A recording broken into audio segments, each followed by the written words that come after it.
Don't start big. Well, I'm going to start big. You can't. Then come off the mic.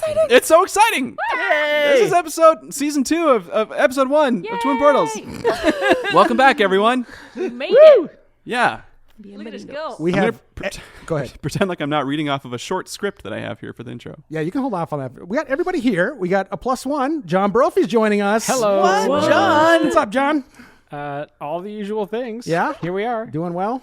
Well enough, yeah. Coping pandemic, all that stuff? Yes. We crashed Beth and John's baby shower. Mm-hmm. You sure did. We kicked everybody out. Yep. We kept some of the snacks. Yep. So There are still snacks here. Might hear some of that. We got some wine going on and some Johnny jump ups. And yeah, we are thrilled taking advantage to be of Zeitgeist's happy hour. Yeah. Yep. Zeitgeist happy hour. We got some cheese. Yeah, we got cheese and there's a pickle thing. So much cheese. Yeah, there's a lot of stuff over there. There is a pickle thing. There's a pickle thing. A pickle salami. It's the tray with salami on it. Salami, pickles. It has it's like a relish vegetables. thing. I noticed the pickle. That was it. But Matthias has Hi, Matthias. He was ready, and now we spoiled it. Yep. I had a short recap for our listeners if you missed the first 30-odd episodes and are coming in fresh. All right. Just a quick rundown of where we're at. Starting off the story. We're entering into the story. We had a tale of 4 unlikely heroes who found each other in the city of Waterdeep, the city of splendors, the biggest, brightest jewel of the Sword Coast. These heroes were quickly embroiled in a web of intrigue related to a massive hoard of stolen gold hidden somewhere in the city. Through surprising heroism, they won friends, enemies, a mansion, and a name for themselves, the Silver Waves of Justice, or SWOJ. SWOJ raced against the biggest players in Waterdeep criminal underworld to uncover the hidden Vault of Dragons, eventually going head-to-head with a beholder crime boss, a mysterious necromancer, and a devil-worshipping cult which had infiltrated the highest echelons of Waterdeep's nobility. With the help of allies such as an enthusiastic bronze dragon, a telepathic taxi driver, a trio of streetwise kids, and a tripping balls martial artist with a penchant for flashy jewelry, SWOJ pushed through the dizzying victories and terrible losses that they experienced to recover the stolen gold and return it to the people of Waterdeep, now known as heroes throughout the city. Let's go around SWOJ and introduce yourselves, starting to my left. Hello, I am Beth Brophy. I play Ilka Gralhund. Those who have not met me before, I am your dead but not undead concertina playing bard, plucky and perky, and kind of a walking grisly horror. A lot of Ilka's process has restarted when she regained life and is trying to figure out how exactly that happened. My name is Justin Peck. I play Lark Wavesilver. He is a somewhat scrawny human swashbuckler, son of nobility. His family, it turns out, we've found out at the end of our first season, is also, they're kind of vigilantes, which was Lark's plan. So he has sort of taken on the mantle of the family business. He was killed by a beholder in Season 1 and cloned by the necromancer. And I think that's... he loves comic books and fantasy games and miniatures and dice. So do we know if you're human or if you're a robot? Well, I feel like I'm a human. Okay. Yeah. All right. I was just wondering. Yeah. You're a Cylon. That's what a robot would say. Okay. That is, yeah. Exactly. Yeah. Kendra Carlson playing Zay. She is a halfling Circle of Dreams druid, which kind of represents her nature in many ways, where she's kind of like half here, half in the Fae. But she's really excited to be have been in Waterdeep up until now, exploring the city, meeting new people, trying new things. She found out at the end of the first arc that she is one of 7 children, but unfortunately she does not remember any of her siblings because how she met the intrepid members of SWOJ was when she was dumped out of a portal into Waterdeep and had lost her memory. So by the end of the first arc, she had discovered that her full name is Zarine Rumblestride and was put to task to rescue 6 of her siblings. That's I me was nodding I was off mic. affirming that with the with the DM. 6 of her siblings within the next 13 years. So we'll see how that goes. We're in for a long ride, aren't we? Hopefully. And this is the voice of Scott Hebert. I'm playing Scoot. I'm a half-orc barbarian, a totem barbarian, if you're deep into the subclasses, chaotic, neutral, all that good stuff. Kind of grounded. He had a stable home life. He had a stable job. He's had a good friend, Lark Wavesilver. We got wrangled up in some adventures together.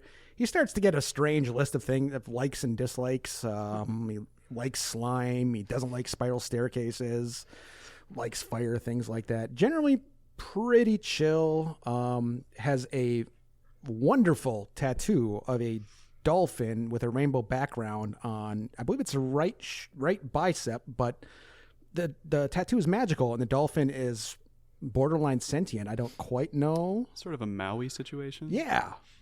So it will change expression based on its mood or match my mood. However, it'll get stormy, things like that. And that's about the most interesting part of Scoot. That wonderful, wonderful tattoo. I thought you were just going to say succinct. Well, no, we did sound check, so I don't have to be distracted by other things. I can talk a little bit. All right.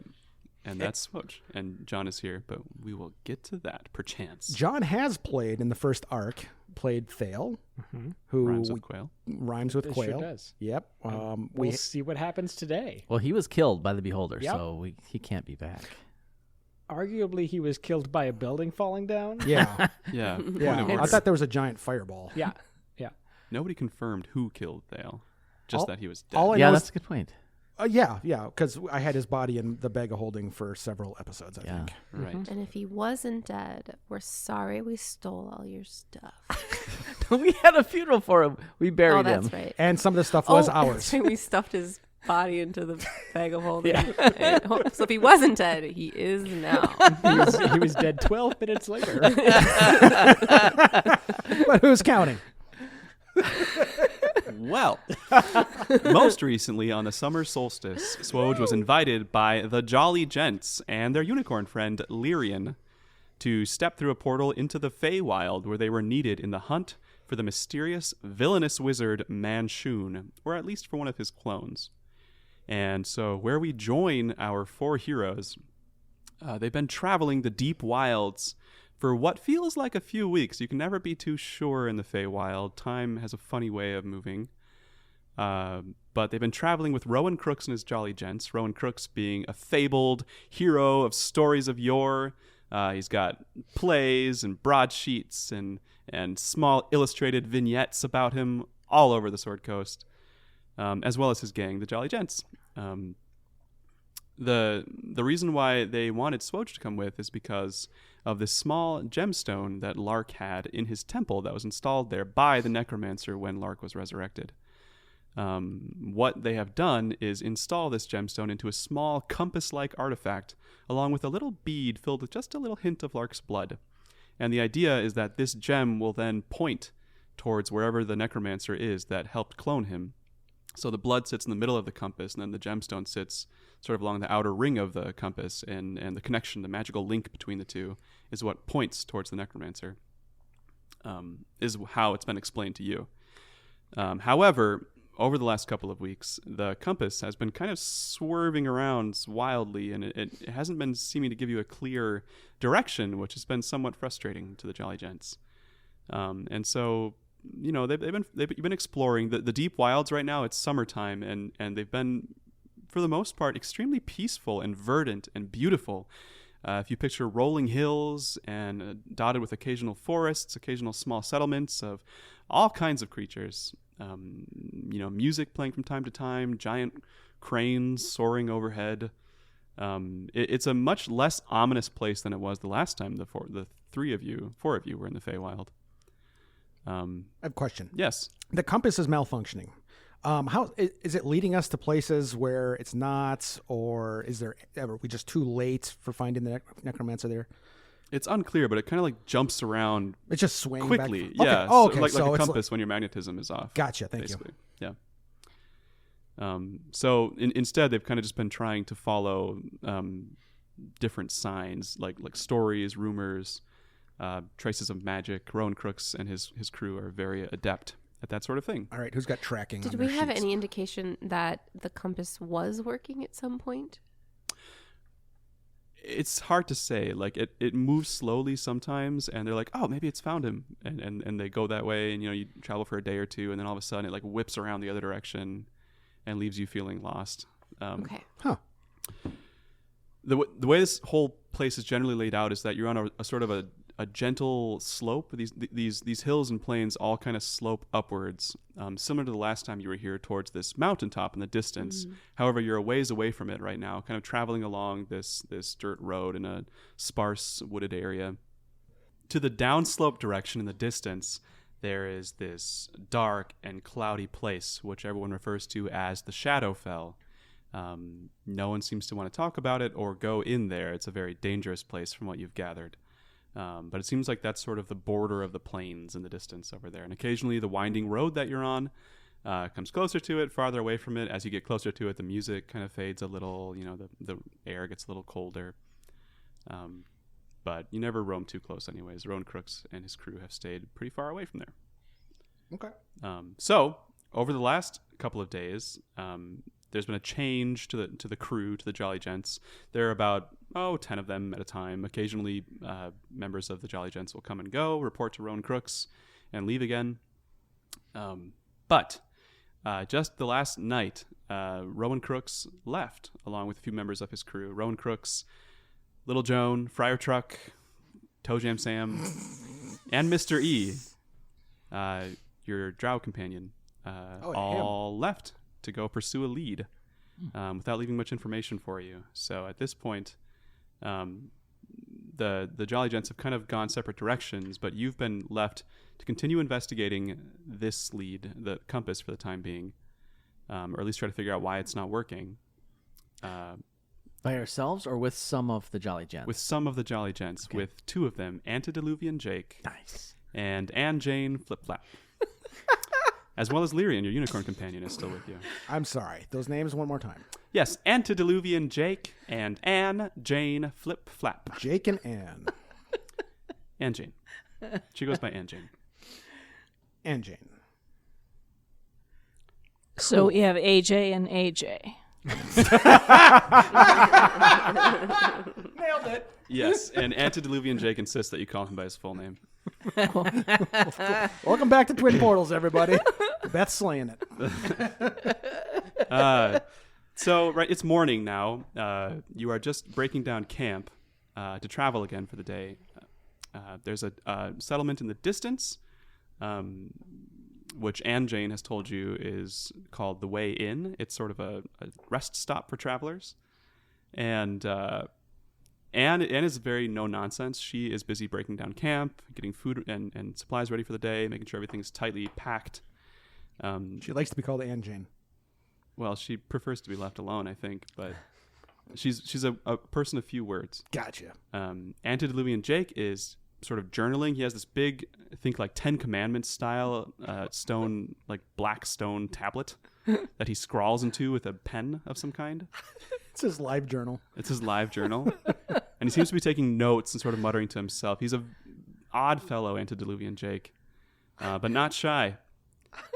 And Lyrian has always kind of come and gone. She hasn't like stuck with you the whole time. And I imagine, Zay, that maybe you traveled with her sometimes while you guys have been moving with the Jolly Gents.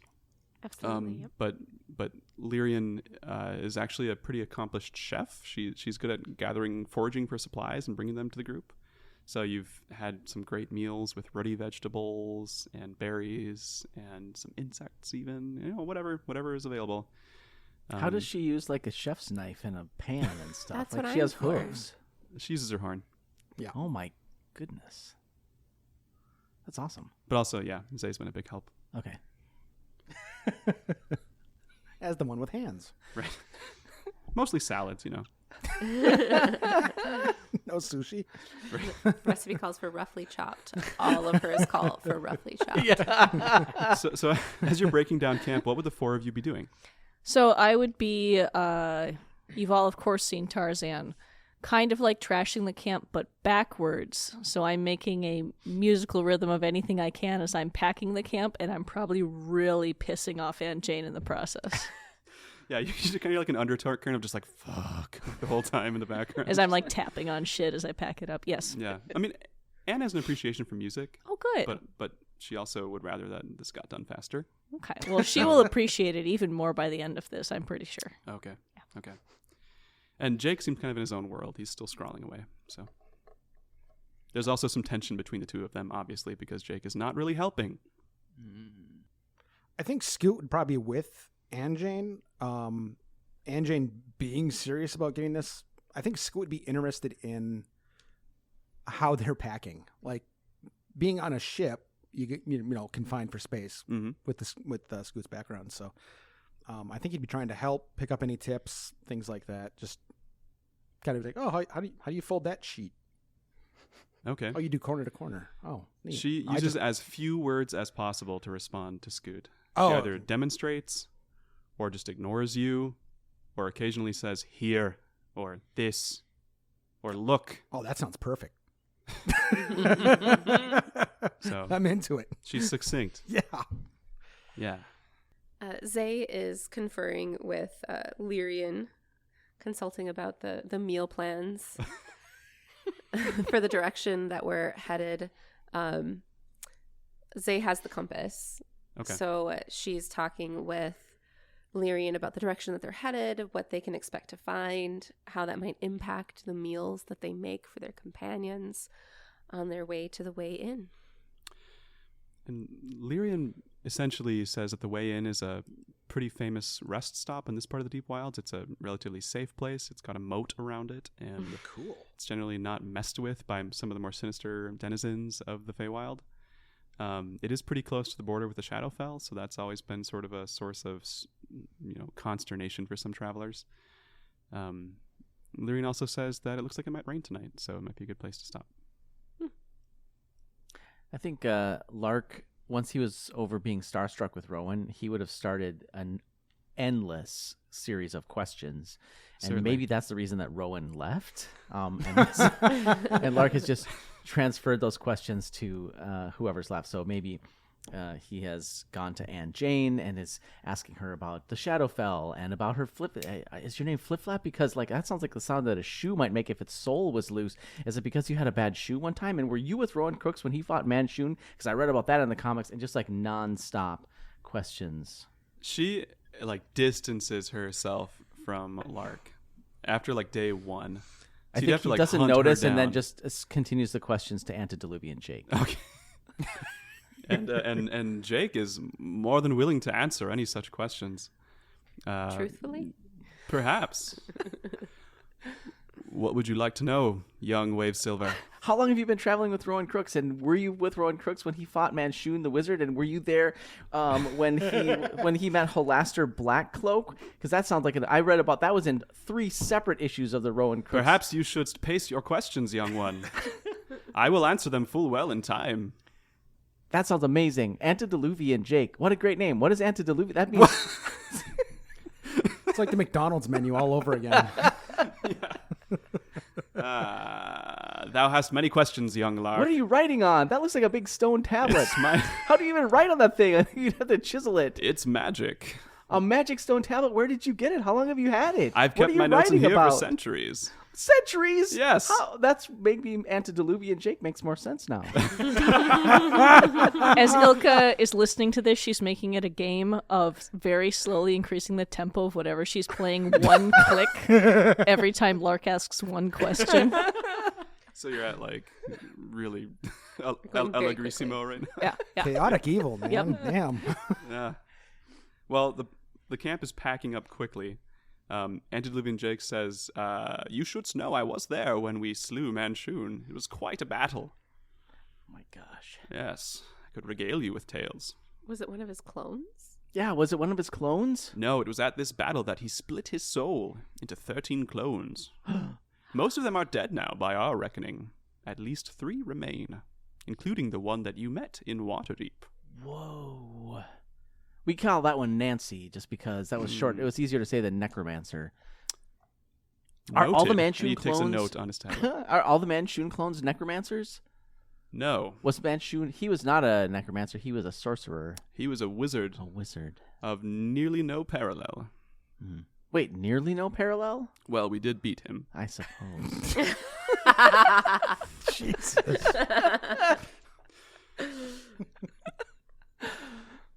So, of parallel.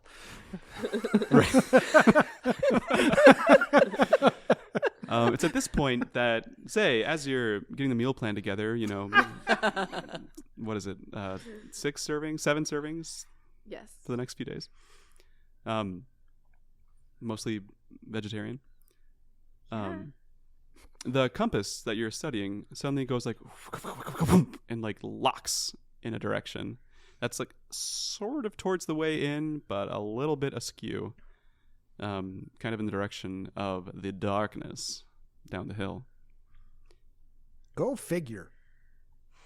Dude, Everyone, the compass has just chosen a new direction. Ooh. which way? Towards the darkness. Called it. Yes. Imagine. Called it.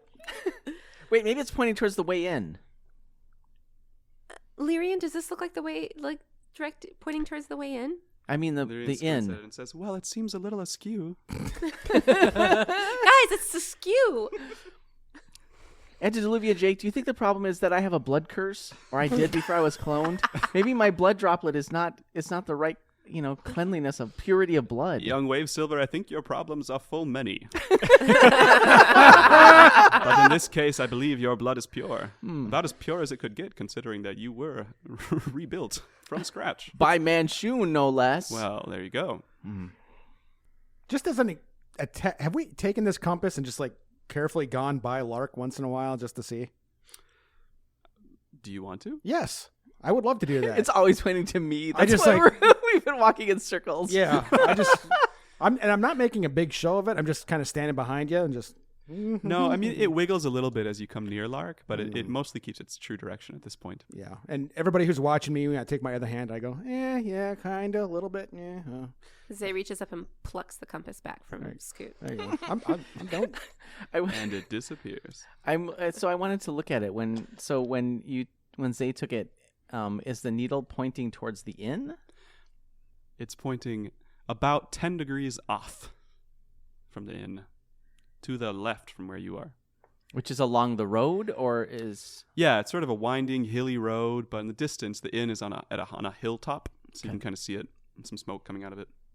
It's at least a few hours travel by foot. I vote that we travel towards the inn and reassess from there. Love it. That sounds like a great idea, Zay. I called the unicorn. I call Antediluvian Jake. He's like, yes, young Luck. I call What? Scoot. What story would you wish to know next? So many questions. He's an open book. He's willing to share. So if you have more questions, just Why would spit you? them out. Why would you do that? But maybe summarize so we can Yeah. the story, the other story going. All right. Well, the camp is all packed up at this point, and Jane seems to appreciate the help. Scoot and Ilka. Appreciate would be like a up grunt instead of a down grunt. Yeah, it's a curt nod and a deep sigh. Okay. I'm just thinking of the way I act at work. And she sets off ahead of the rest of you down the road, just trying to again distance herself from Lark and Jake. Everyone follow AJ. That AJ. You know the other AJ. Yeah. Okay. Okay. So you travel down the road. You do see sort of not like billowing cumulonimbus, but like some clouds on the horizon that are moving towards you. And did I pronounce that? What are you guys laughing at me? What's that all about? No, I enjoyed it. You know It a was lot. very specific and it painted a picture. Good. You hear, like, over the next small hilltop as you're walking down the road, you hear the sound of laughter and singing and kind of like a soft thumping, like rhythmically. It doesn't seem to be getting closer, though. You're approaching it on the road. What key is it in? It is in C minor. Oh, so it's melancholy. It's a strange choice. Unlike strings, Vocals. vocals. It's all singing. It's sort of like a chant. Do you all hear that? Accompanied by like a melody. Sounds like a chanty, thumpy sound. In C minor. But you can't really tell the words. C minor? I don't even know what that is, Ilka. Well, it was Scoot before he grew up. Oh, a C minor. Yeah. I get it. So these are like children of sailors. Yeah. Pirate babies Oh, singing. I love it. Let's go see the pirate babies. Come on, everybody. You crest the rise, and ahead of you, just off the road, you're in kind of a field right now. It's maybe like knee-high grass on average. But just off the road, about 30 feet, is this clearing. And in the clearing is this ring of mushrooms. And they're not just any old mushrooms. There's like smaller mushrooms, colorful ones, dull ones, and these larger, like 2-foot mushroom creatures with big old faces on their stalks. I'm getting real close to Zay in case I got to grab her by the shoulder. They seem to be rolling and flopping around in a sort of dance and singing to one another. I'm holding Zay tighter. What the fuck? Zay is definitely trying to break free because this looks amazing. They just grinning at you. They keep singing and doing what they're doing as you crest the hill and come into their eye shot. They don't stop. They're just flopping and singing and rolling around the ring. There's also butterflies and flowers. I'm going to be having nightmares about this for a really long time. Antediluvian Jake is just taking notes, and Jane just kind of regards them Do we stonily. Definitely trying to break free from Scoot. do we need to go through this area to get to the inn? You could just keep going. Yeah, I mean, no, like this is off the road, so you could just keep following the path you're on. But they're just kind of going with their singing. Yep. Catchy You can tell stuff. they're like looking at you as they roll around and tumble and flop. When one of them makes eye contact with me, I get uncomfortable and I start snapping along with the song to try to show that I like the song, and I accidentally release Zay. Release? I was holding her back from running to play with the mushrooms. Okay. But now I'm in my distraction. Zay is now able to move freely. And some of them make like snapping mouth sounds after you start doing that, kind of mimicking you. Oh, that's Plinker stuff right there. Kind of. Yeah. Yeah, it's super creepy. Zay definitely runs towards it. Yeah.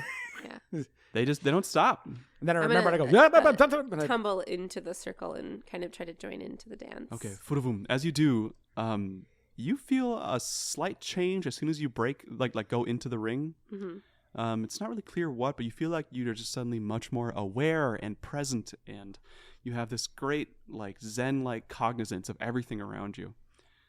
Everyone else can see that Zay's eyes are like glowing like an opalescent rainbow, brilliant color. I'm trying to I want to get her out of this. I feel like she's in danger. I want to get her away. You feel fine, Zay, otherwise. I've ran up to the edge of the ring, right? And now I don't know what to do. Say your eyes are glowing. Oh, it's amazing. Really? Yes. I want to try. I feel like I can Remember sense all the things around me. The tapestry. The tapestry. Remember the tapestry. That was Lyrian, a bad get in thing. here. I remember the tapestry. Now I'm trying to stop everything. Lyrian walks up to them, but kind of keeps a guarded distance. And she just sort of nods. She doesn't seem too worried. She's just watching. Did I ever see this when I was here in the wilds before? Roll history. 12. Nope. 10. 10. 12. You have not No, seen something 10. like this specifically, 10. But you have heard of the magical properties of circles in the Feywild. Of all types. Lakes, rings, mirrors. There's just a thing about circles. It has to do with portal magic. I share my circle experience with everybody. Jake jots it Ba- down on his tablet. Based on my time here in the wild. Circles. Yes, join this circle. It's never ending and amazing. What's they doing inside the circle? Just kind of vibing or like joining Yeah, in? vibing, moving, tumbling. Oh, they're super into it. Yeah. They start copying you and whatever your moves I was are. copying them, so this is going to be amazing. It's a circular yeah, it's feedback like loop. voice and movement where Yeah. we're moving together. I tried talking to the creepy little mushroom dudes. What do you say? Like, hey, creepy little mushroom dudes. And they're like, Be nice to my friends, One of them kind Lark. of slows down and is like, Hi, creepy. kind of keeps going. Matthias is doing a little bebop right now. Yeah. For those of you who can't He's see. vibing. He is part of the Lollipop Guild right now. He's got his elbows in tight, shoulders up. I don't know how to hold myself. It's been a pandemic. I'm just like, it's fine. And then a couple of them, they're like, creepy. Hey, doing? They have nasal voices. I see that. I'm uncomfortable. I don't want to go in the ring, but I am still trying to reach in and grab Zay and take her out of the ring if she comes near me. But I only got like a 4-foot reach. Okay. Are you getting close enough, say, to let him do that? Yeah, I see his hand is reaching out for me, so I do my best to like leverage him into the circle. Ooh, because this strength is contest. awesome.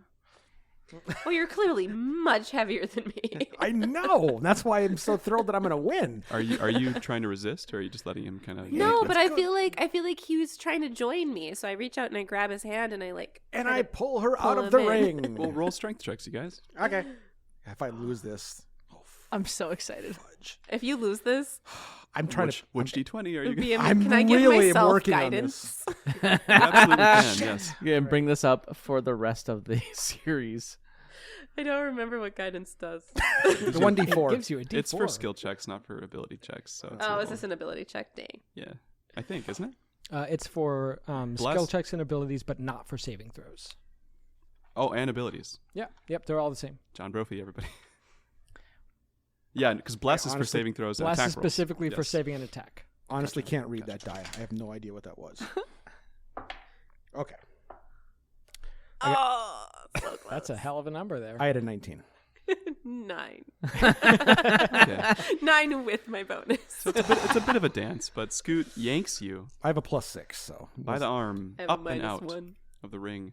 Your eyes, the glow fades over a few seconds, but you still feel great.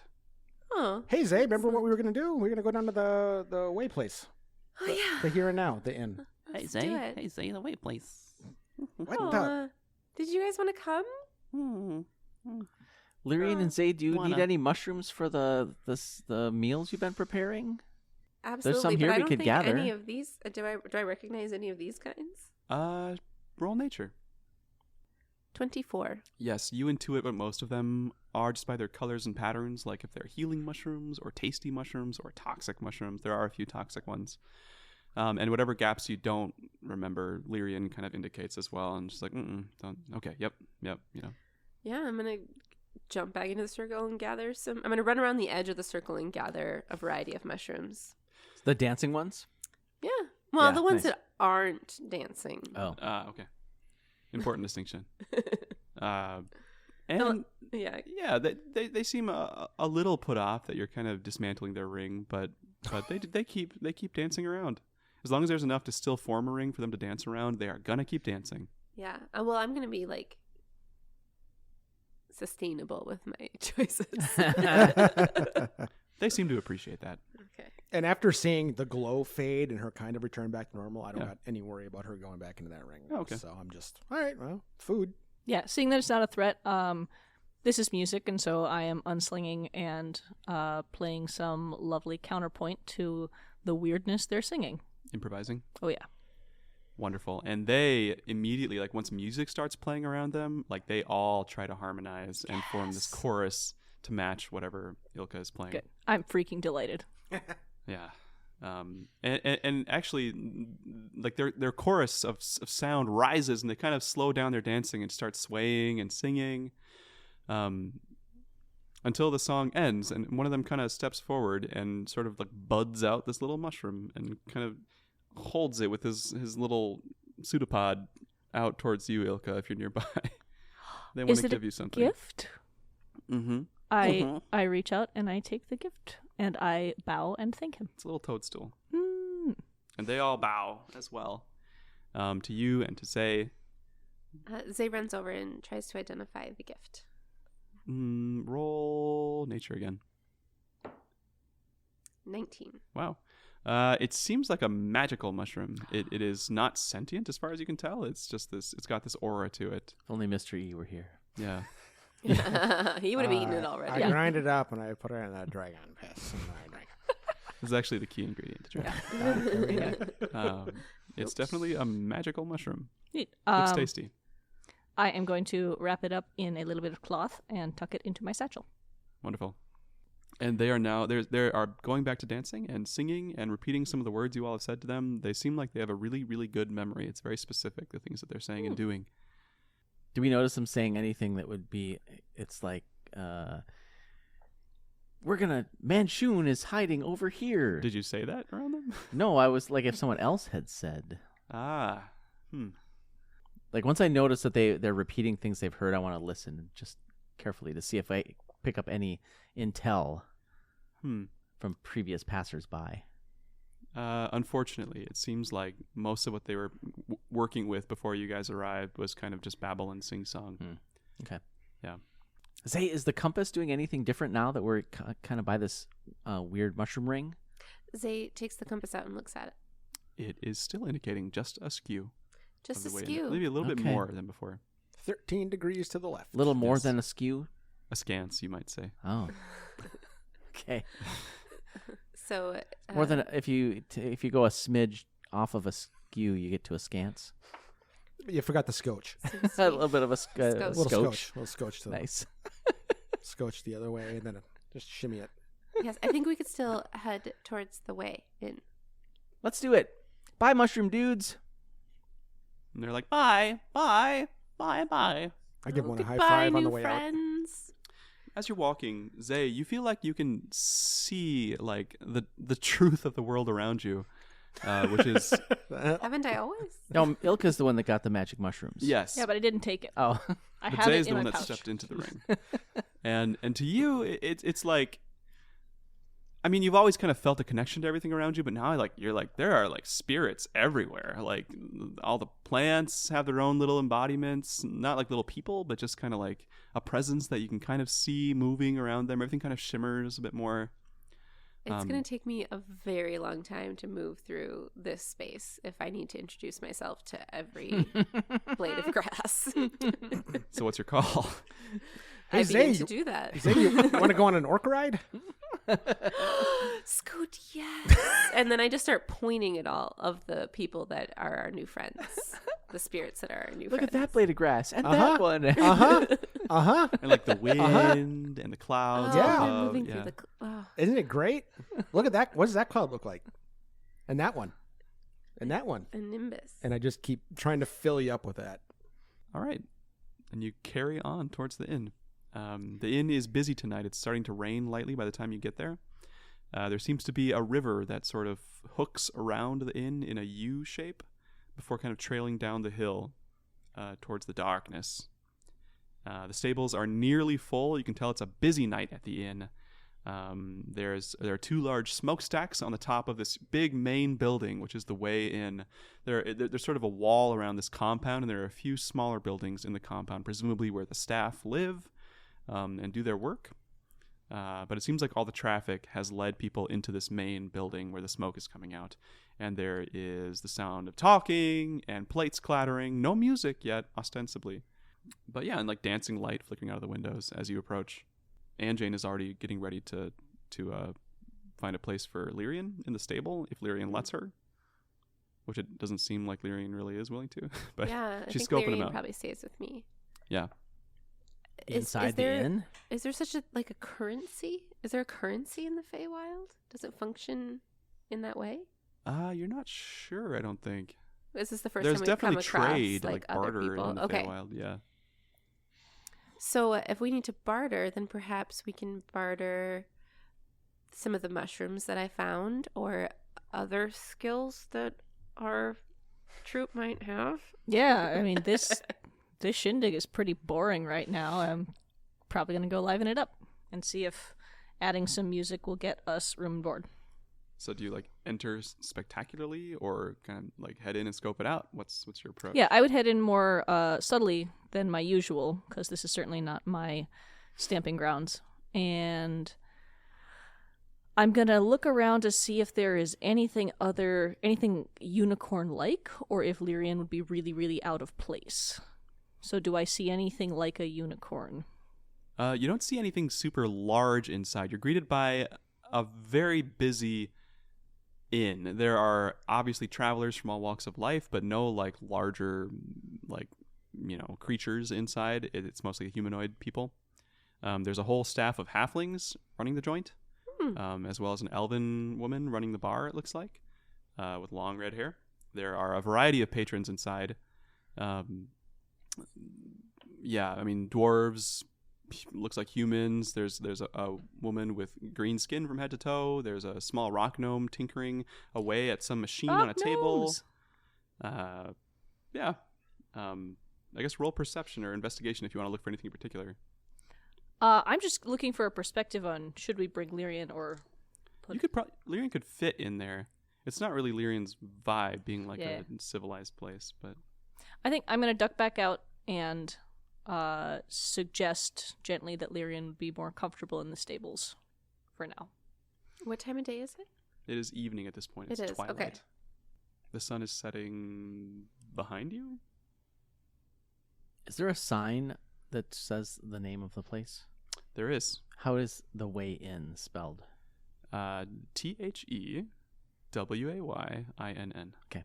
ZX. There's no Z's. No! No Z's in the Feywild. Okay. Yet. The way in. That's why you bring Brophy. So, what do you think? You're going to try to find a space in the stables for Lyrian? Yeah, that would be my go-to. That if we head in there, the 7 of us with a unicorn, one that calls a lot of attention. Lyrian seems to not want to stay in the stables. She kind of graciously backs away as Anjane is making a spot for her and just heads out into the fields. Great. To do her unicorny business. Yeah, I was going to say, Hey, man. Everybody poops. I guess. Not unicorns, but... what do unicorns poop? I don't know. Jelly beans. It's mostly a vegetable diet. A lot of fiber. So, what do you all do? All right, then let's all head in together. And I'm going to be looking for a table to sit at and someone with whom to negotiate. It seems like if you're going to negotiate with someone, like for trade, like for drinks and food and stuff, the bartender probably be the person to go to. She's sort of captaining the ship. As far as like people that you might want to deal with, as you all enter, you notice that there's one particular individual sort of off to the side of the room who's causing quite a stir, singing off key to no music in particular, whose voice you recognize. It's a small halfling, whose voice is very precocious and loud. And you recognize the voice of Volothamp Gadarm, the intrepid writer and explorer, sort of belting to no one in particular, with several cups in front of him. As you enter. Volo! What? Huh? Hey, it's SWOJ! It's us! What? SWOJ? Yeah, how's your expedition into the wilds going? Come here! It's going wonderfully. It's so good to see you. How far have you gotten on your new book? Oh, it's a work in progress. Come, let me regale you. Yes. Not wanting to be around any of that at all, I think Scoot would probably slide his way over towards that rock gnome and see what he's tinkering on. Oh, sure. And just like very casually, just like next table over. No, he's probably more the stand right behind him, look over his shoulder type. Okay. Without really asking the gnome questions. seems to be sort of glancing over his shoulder at you and looking a little concerned, but not addressing you directly. And I just, wow, that is just the coolest thing I've seen. What is that?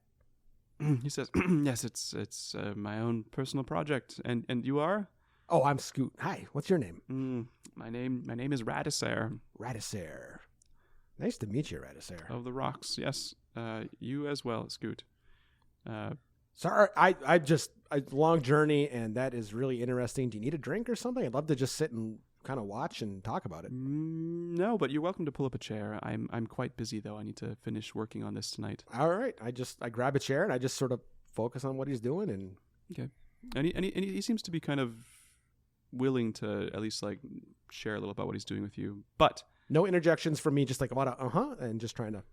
So as Scoot is settling in with Radisair, Volo seems to be drunk. He smells. It seems like this is sort of his corner. There's like garbage on the floor from past days. And he seems very, very put out. It's just stressed that you all are here. But also happy to see you. And he starts asking you questions like, "What are you doing here? Why? How did you make it here into the deep wilds? Amazing! Tell me everything." He's trying to deflect from his own situation. I'm going to clap Lark on the shoulder to spend some time with Volo and go hit up the bartender. Great. Yeah, Lark has a lot of things to talk about with Volo. So. Ah. Scoot and Ilka saw the writing on the wall. Just bailed. All right, I'm up at the bar. Yes. And I'm, small talking and laying on a whole lot of charm about, it's kind of a quiet night. I noticed you got a whole big crowd, but no music. Do you normally have someone comes in, plays some ditties? Well, the bartender says, "Well, we actually don't have a regular musician here. We welcome travelers to come in and play. I see you have a concertina." I do. I am unslinging, getting my hands warmed up, playing a couple bars. She says, "You're welcome to play for us. We can pay you back with drinks." Great. I don't finish listening at all. I jump onto the nearest table. I'm in it. Yep. She's like, "What would you like?" "Oh, wonderful." Yep. And she seems pretty busy, so she's not just like hanging around. She goes Great. back to... Great. I am in my element. I'm stamping on tables, playing as loudly as I can. Some starting with sea shanties I've known before, because that'll usually get the crowd going. Roll performance. Gladly. 12. 12. Yeah, I mean, surprisingly, maybe your concertina's a little bit out of tune. You've been traveling all day and the humidity is high. Mm-hmm.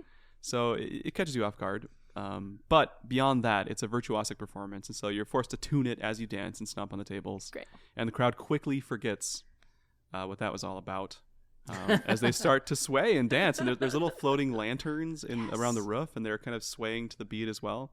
Good. And it seems like the crowd is already, after about 15 minutes, they're kind of in the palm of your hand. And, if you want to rouse them, get anything out of them, they're pretty pliant as far as like chatty and friendly and welcoming people. It seems like nobody's really standoffish or like skulking away or anything like that. It's just kind of a friendly and somewhat bawdy crowd. So Zay has been following the bartender, waiting for this moment. And as it happens, I say, "Do you see how she has the crowd in her hands? She can increase your profits right now if you want them to. But one of the things that we ask for is a room or two in this night for trade." Bartender says, "Do you need food or just a place to stay?" Yes, both. We do have a room available. It's a nicer one. Would you all be willing to share? Yes, I love a sleepover. So Zay happily accepts on behalf of all 7 of us. Yes. As long as there's just one big bed, yes. If your friend is willing to play all night, then we can make that. The way she's playing right now, you're all welcome, of course. How do nights last in the Feywild? Seems like they last like normal. Oh, okay. I mean, unless something weird happens. I look over, I catch the vibe that Ilka is giving off, and I'm like, yeah, she can do that. Great. Okay. Volo doesn't have a lot to say about his book. You gather that he arrived here with the help of a wizard whom we hired in Waterdeep from the Blackstaff Tower. And that cost him a good chunk of the startup money that you provided. And he's expecting a portal back upon the full moon. It's currently a new moon in the Feywild. So he doesn't know how that portal magic works exactly, but he's trying to find out as part of his studies of portals and portents. So what have you found out so far in the wilds? Well, you see, I haven't found out so much. I've been gathering rumors here at the Way Inn. It's a great place to sort of sit and percolate and mingle with travelers as they go. A good learning opportunity every night, you see. So I've been studying the passers-by and picking up secrets and bits of Fey knowledge.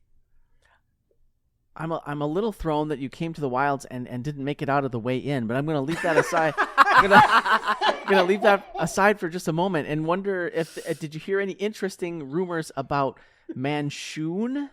Manshoon. We're here looking for Manshoon. Doesn't ring a bell. Or the necromancer? The capital N, capital T? Yeah. He says, well, I know that necromancers exist in the Feywild. They're often engaged in providing portents and prophecies, but I have not met one in my time here. Okay, that's probably not. We're looking for the.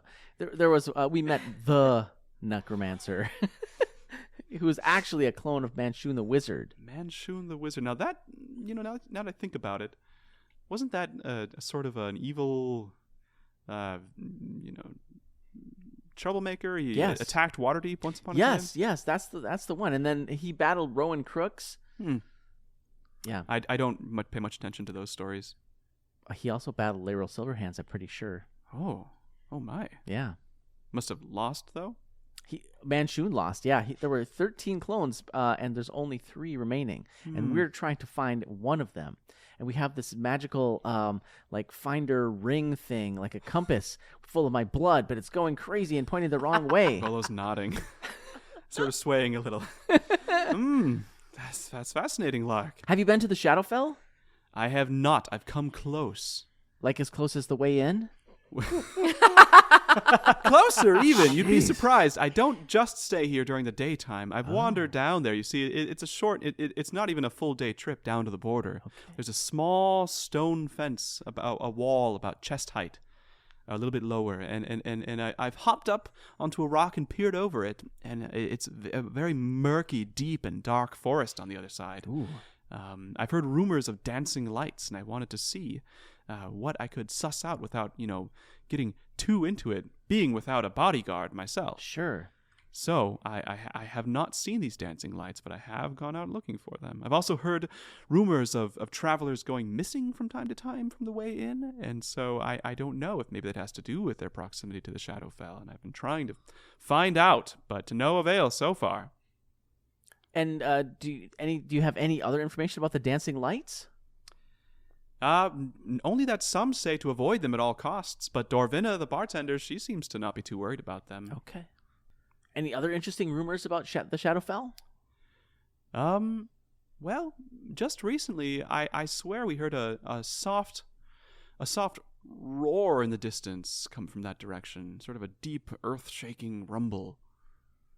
But it hasn't happened since. Okay. That was maybe 2-3 days ago. I'm afraid I can't exactly remember. That's okay. That's okay. Well, our compass, I'm not sure if we're going to head out tonight or if we're staying here and then we'll head out tomorrow, but our compass is pointing just askance of the way in. I don't know if you want to accompany us or if you like your seat here in the way in a little bit better. I would guess that the money that I invested in your new book would probably go further if you didn't stay here. He says, but have you met these travelers here in the inn? See those 2 dwarves over there? I look. Their names are Lai and Taijit. They are travelers from the mysterious ringed city of Sigil. Oh. Have you heard of such a place? No. It's the city at the heart of the universe. What? The city of portals. Or so I've been told. I've never been. But my hope is that by plying their good conscience tonight, I can convince them to take me with them on their return trip. That sounds interesting too. What are their names again? Lai Angistun and Taijit Skesh. I'm just gonna write Lai and Tungit. Lai and Tai. That's not writing. They're dwarves. Yes, you can see them in the distance. Okay. And Volo, one more time, could you tell me the name of the city of portals at the heart of the universe? Sigil. Sigil. S-I-G-I-L? Like Correct. sigil? Yes. But pronounced with a... Am I pronouncing it wrong? I don't know. I'm saying Sigil. What? That sounds good. Maybe Volo gets it wrong. Yeah, okay. Thanks. I literally wrote Volotherm. Arrived via tower. Terrible investment. I was like, that sounds like a third book. He does have a notebook that he's kind of like hiding behind him, and it seems mostly empty. Pristine. Yeah. Cover's not even Maybe we bent. should tell him about the mushrooms so he has something to write about. I have been shifting my sea shanties into Rowan Crook's ballads to see if it might get the audience chatting a little bit. It seems like over time, it does. You know, some people nod their heads like in recognition. You can intuit. I mean, folks aren't like swapping tales about Rowan Crooks yet, but it seems like there's recognition at least. Then I'm going to probably go a little more ham-handed into Rowan Crooks and the 13 Clones. How does that story go? It's great. It's a jaunty ballad in 6. And it Parts. 6 parts. Starts in 6/8 and it warbles between E flat and B flat. However I like it. And it drops the word Manchun anytime I can think of another rhyme for it. Which would be like Really frequent. All the time. like what, right? Crab rangoons. There's no way to be a platoon. better character than Beth being a bard. Yeah. It's top notch. I'd have to be a UFC fighter. See you soon. Baboon. Yep. Cameroon. Macaroon. Hear this tune. Choo choon. There are a lot of rhymes for Manchun. Yeah, and then everyone gets hungry if I do it right. I'm waving Most of over these Ty are and food. Lie. You're going over to Ty? I'm waving them over. If I can flag them down. Well, and every while time everything's happening. someone orders more food, I just look at the bartender and I just nod. I'm like, told you. They're regarding you. It's a male and female dwarf. The male kind of raises his eyebrows as you start waving at him, but he doesn't come over. He's just regarding you. Looks you up and down from across the inn. Doesn't come over though, unless you're like really trying to get him to come over. I'm really waving my arm, and I'm like pointing to my hat, and just Screaming, hey, Ty and Lie! yeah, come over. Do you call them by name? Yeah. One of them gets up. The male dwarf gets up and sort of saunters over. He's got a big brown beard. Seems like he's been traveling for some time. He's caked in dirt. And he says, I'm Lie. Who are you? Hi, Lie. I'm Lark. Nice to meet you. Hello, Lark. It's a pleasure to make your acquaintance. Yeah. So my friend Volo here said that you're from Sigil, the city at the center of the universe. Does he now? That's what he said. Storyteller, that Volo, isn't he? I point to Volo, and what's Volo doing? Volo's just trying to act casual, not making eye contact. Like he's deep in a drink right now. You're like Sigil is the city of portals at the center of the universe. Yes, it is the city of keys, they call it as well. Whoa. And that you're going back there tomorrow. I said no such thing. Well, my friend Volo said that you said that.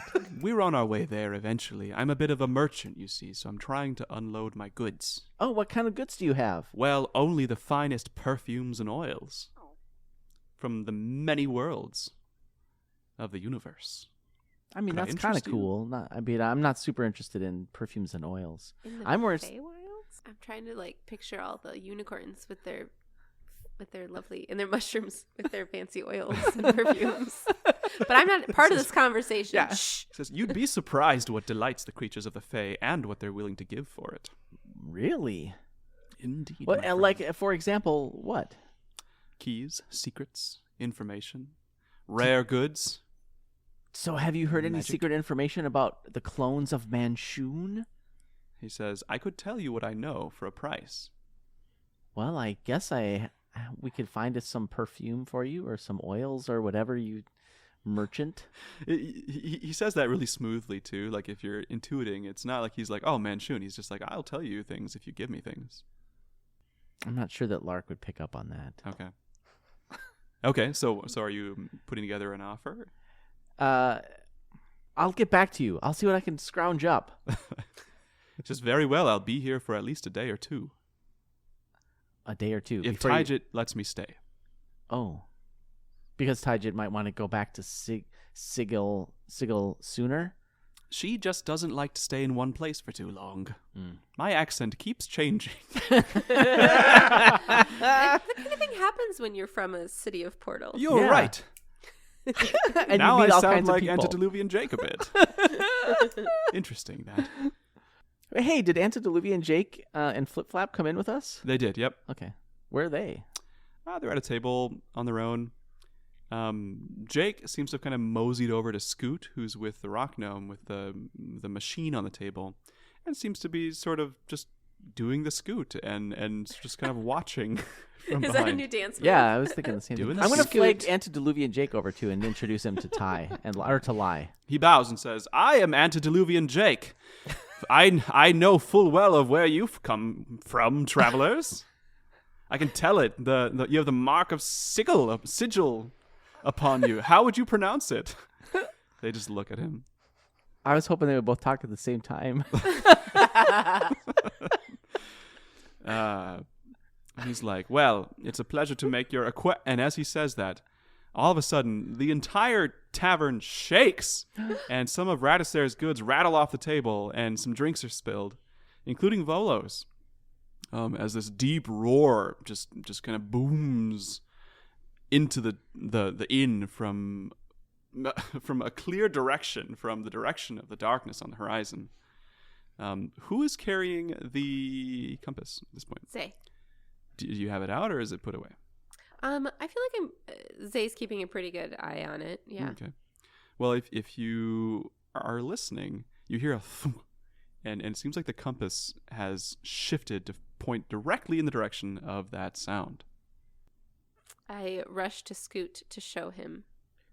I hit my head on the table because I'm trying to pick up Radisair's stuff. Mhm. Is it Radisair? He's a small gnome, so he appreciates it. Yeah, I'm trying to reach down and get it, and I absolutely know I'm not stealing any of these because he knows exactly how many fell and where they fell. So I'm just like, tink, tink, tink, tink, tink, hey. Yeah, just trying, and then bang my head on the way up. And a couple more things fall down. Oh, what? Oh, hi Zay. Scoot, the compass is shifted. It's in the direction of the roar. Let me see that. And there's sort of like hushed conversation happening all around you. Yeah, and I make a little show of moving inside to side. Yeah, you're right. Yep, sure is. Hey, Lark.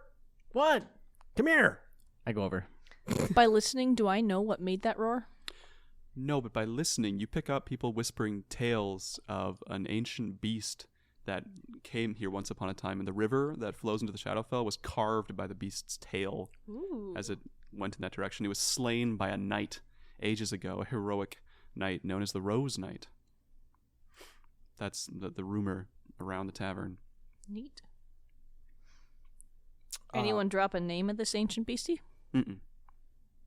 Nope, just that it was, some people say it was a dragon or a snake, a giant serpent of some kind.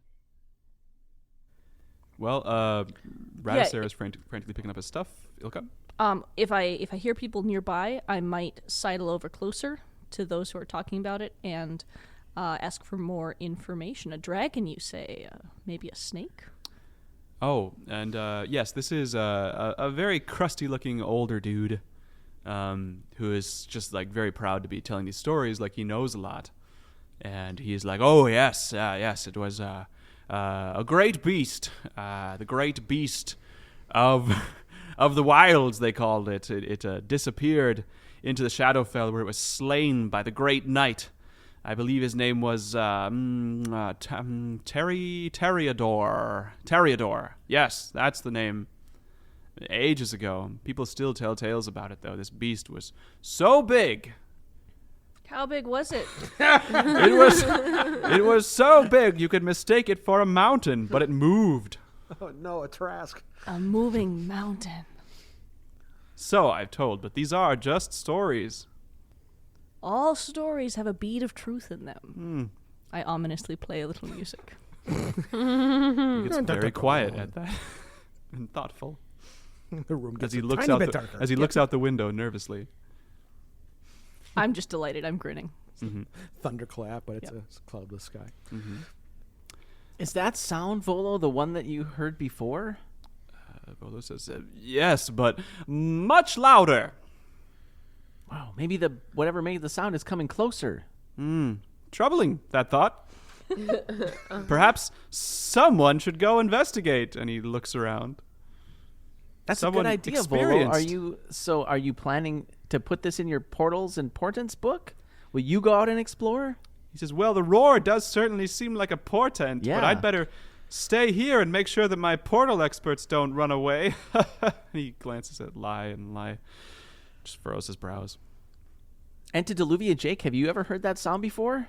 I know that sound full well. It's certainly the sound of a great beast with a large vocal column. You see, in order to roar at that amplitude, you must have a chest at least approximately 20 to 30 furlongs, if I'm gauging the distance correctly, but I'm not sure. Wait a minute. 20 to 30 furlongs. Oh So my like God. a mountain? I'm not there. That's huge. Furlongs are a personal unit of measure that I use. Oh. Don't ask me to explain them because I couldn't. Okay. Don't do the math, John. because It's 5 feet 6 inches, the height of Edward Furlong. Oh, it's only an eighth of a mile. So about 220 4 or yards. 5 miles. is That's a furlong? That is, yeah. 220 That's yards. Okay, eighth of a mile. so a few miles, yeah. That's a huge chest cavity, Antediluvian Jake. He says, it's troubling considering that the border to the Shadowfell is only, should we say, full many miles, approximately half a mile. It's not even a furlong away. Well, Couple furlongs. a couple furlongs. Oh, it's a couple Two and a, furlongs. 2.5 furlongs. That's why I was laughing, because you didn't know math. That's why. If I look out the window, do I see anything? Looking in that direction. You see rain. It's drizzling. Oh. But you don't see, like, movement in the distance. So we can only see like an eighth of a It's also furlong. twilight, so there's, like, just, like, kind of some dim sunshine from the way you came, but it's starting to get dark. And there's no light in the forest that you can see down the hill into the shadows. Jake is saying perhaps we should investigate, though. You know, it's sort of our purview. Yeah, I think we should go. Zay moves over, tugging Scoot along with, and suggests that Ilka bring out Atuin's shell. What did you end up naming your spell? Yurtles. Yurtle's. Oh, Yurtle. Yurtle's shell. Yurtle's tiny shell. Yes, and if it's worthwhile, it's probably not worthwhile just to not get wet, and to head towards the compass. slot. Right. The only problem is it's stationary wherever I build it. So it would give us a little rain cover, but we can't leave it. Momentarily. Ilka, unfortunately, maybe fortunately, we'll see, is in that like performance drunk high. So everything seems like a great idea. She's very ready to just pull the door open, eat that mushroom, and run towards whatever made that sound. Yes. Is that what you do? Yeah. Like, toss it down? Yeah, so I'm going to run over to the others and see, like, we're a band of heroes, and there is something evil out there, and it's enormous. These people are going to be destroyed if it comes for this inn. Obviously, we're the only ones who can do something about this. We need to go right For now. justice. Yeah. And then you eat the mushroom? I'm going to pull out the mushroom and say, I was just given this. It must be perfect Feywild timing, that there is some intention for me to consume this mushroom and go fight the thing. There's no other possibility. Do I get any response from my you're getting comrades? a crowd. I don't know about your comrades, but people are, like, awestruck at this Zay is display just of a heroism. little jealous that she's not gonna get to try that mushroom. Can I sense that? Like, I don't know how much you Like project. looking at it with longing, kind of putting my hand out just a little bit, bringing it back to my mouth, putting it back out again. touching your lip. Zay, I can take a bite and then we'll pass it around, so we'll all have the powers of the mushroom. I'm in. Okay, great. I take a bite of the mushroom and I hand it to Zay. I take a bite of the mushroom and I just hold it out for whoever's next. Does anybody else take it? Yeah, Lark takes a hit and passes. Throws the last bit over to Scoot. I assume I'm still sitting at the table with Radisare. Yes. He brews it into And some tea. Please tell me that he has stopped looking at what he was doing and is now looking with everybody else. He is, yes. Okay, cool. And glancing at you because you've helped him, so he feels kind of, like, connected. Okay, I just want cool. I take the mushroom and I go, it's been cool, Radisare, and then I chow the mushroom. Okay. You all feel nothing for about 5 seconds until this warmth starts bubbling up from your belly. And I start to say, it doesn't do anything, Rad. Yeah. And what quickly fills your body is just this sort of glow, this like iridescent warmth, this fire that motivates you, and you all just feel heroic as fuck. Like, heroes of old, like legends are told about you on a daily basis, and you could pretty much do anything if you believe in yourself and have the power of friends to support you. Oh, we believe in ourselves. I'm going to take my rapier out and point at the sky and say, I have the power of friendship. And then rush out the door. Friendship Boom! is magic. And the doors swing behind Larkus. It's a saloon door, apparently. I'm going to resling my concertina and pull out that song sword, and as I pull it, there is just going to be this musical chord of joy and power all the way through the inn. Awesome. Like Beethoven style, or like more like... Brahms. Okay. Excuse me. Beethoven. Well, I don't know, like Ode to Joy. But, okay. And there's oohs and ahs from the audience. And Jane is finished packing already. Jake is still writing notes. Zay follows them out the door, calling for Lyrian as she pursues her friends. You hear a whinny in the distance and the sound of clap, clap, clap, clap, clap, clap from outside of the inn. Through Zay the rain, it's attempts to loud. like mount her from the side, but she's probably too short.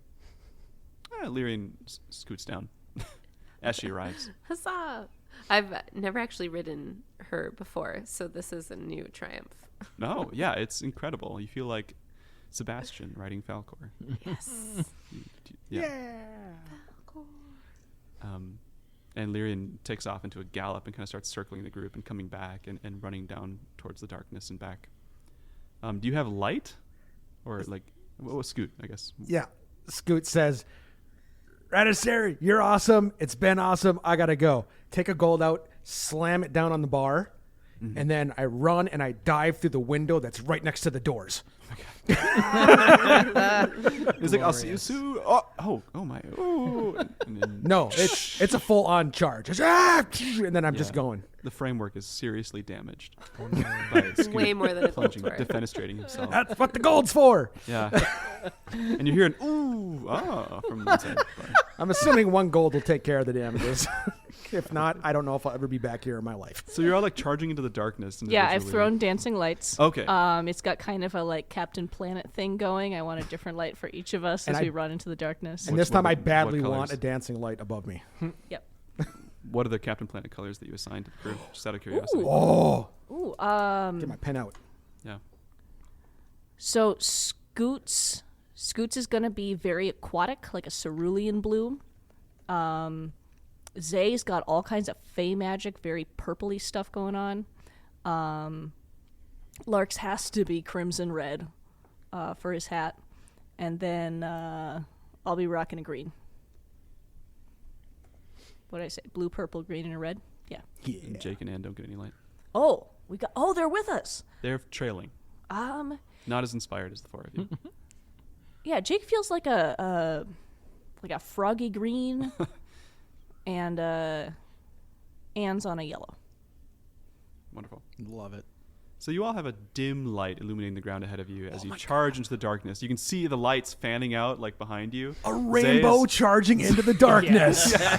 Zay is way ahead of everyone as she rides. Lyrian kind of circles back. But you're charging down this hill towards that roar that you heard with the pelting rain starting to pick up a little as you run down the hill.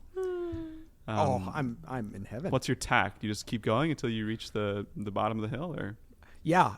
I can go 40 feet a second, so I should be in the lead, and I I have no idea where we're going. So can't I'm go just faster running than straight. Lyrian. Freaking unicorn. Oh, that's right. Yeah. But the unicorn's doing laps. The unicorn's like in the penalty loop, just cruising around. Sure. Just That's checking back. Yeah. that's hare. I'm tortoise. Here I go.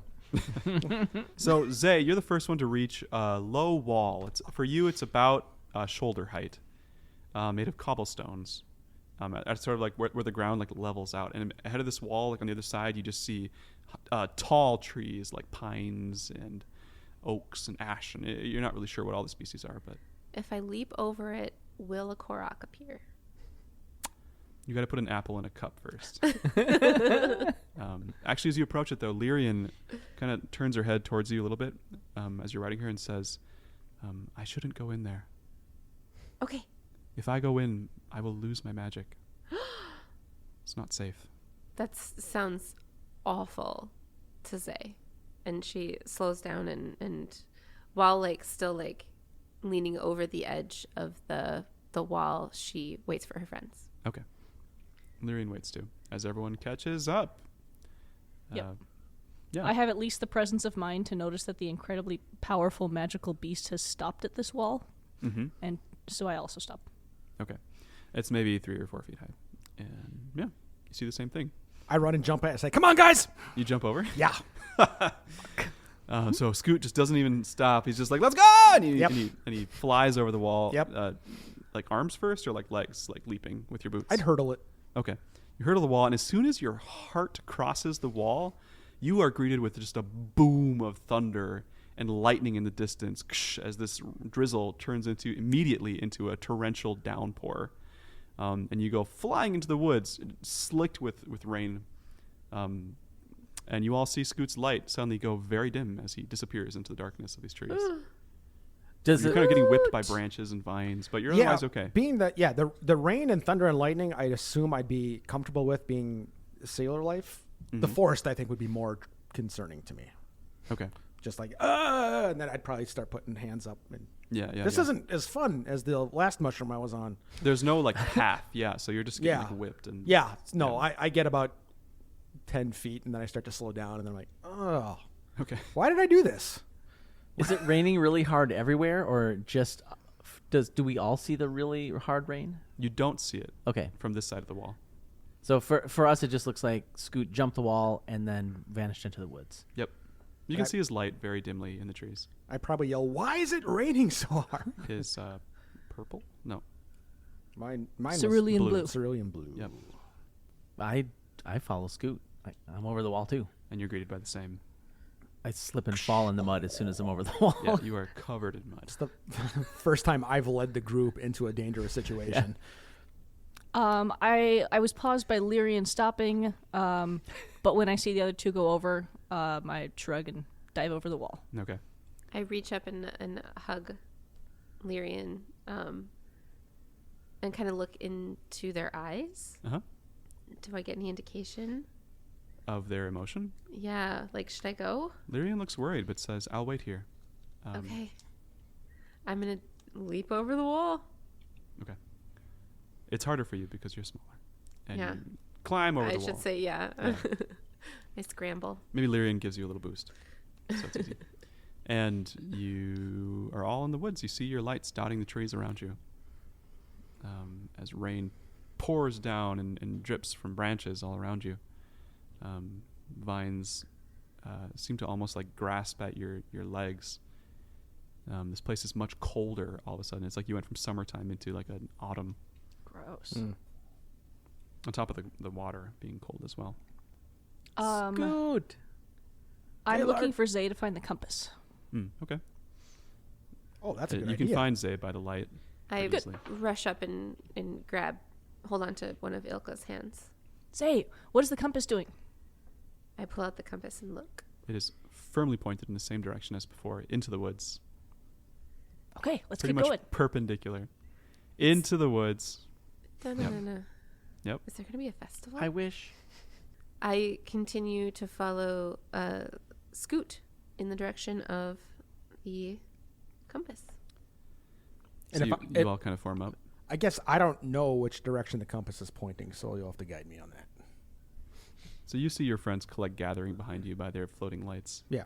And yeah. Once you're together again. Yeah. And Jane and Jake catch up. They weren't running quite as fast. And they both seem very stoic. They're very nervous, but willing to move forward. Like they're just cautiously examining their surroundings as you go. Unlike the four of you who are kind of charging bravely forward. In fact, Jake says, forsooth, these woods seem like a trap, possibly riddled with danger. We should be careful anon.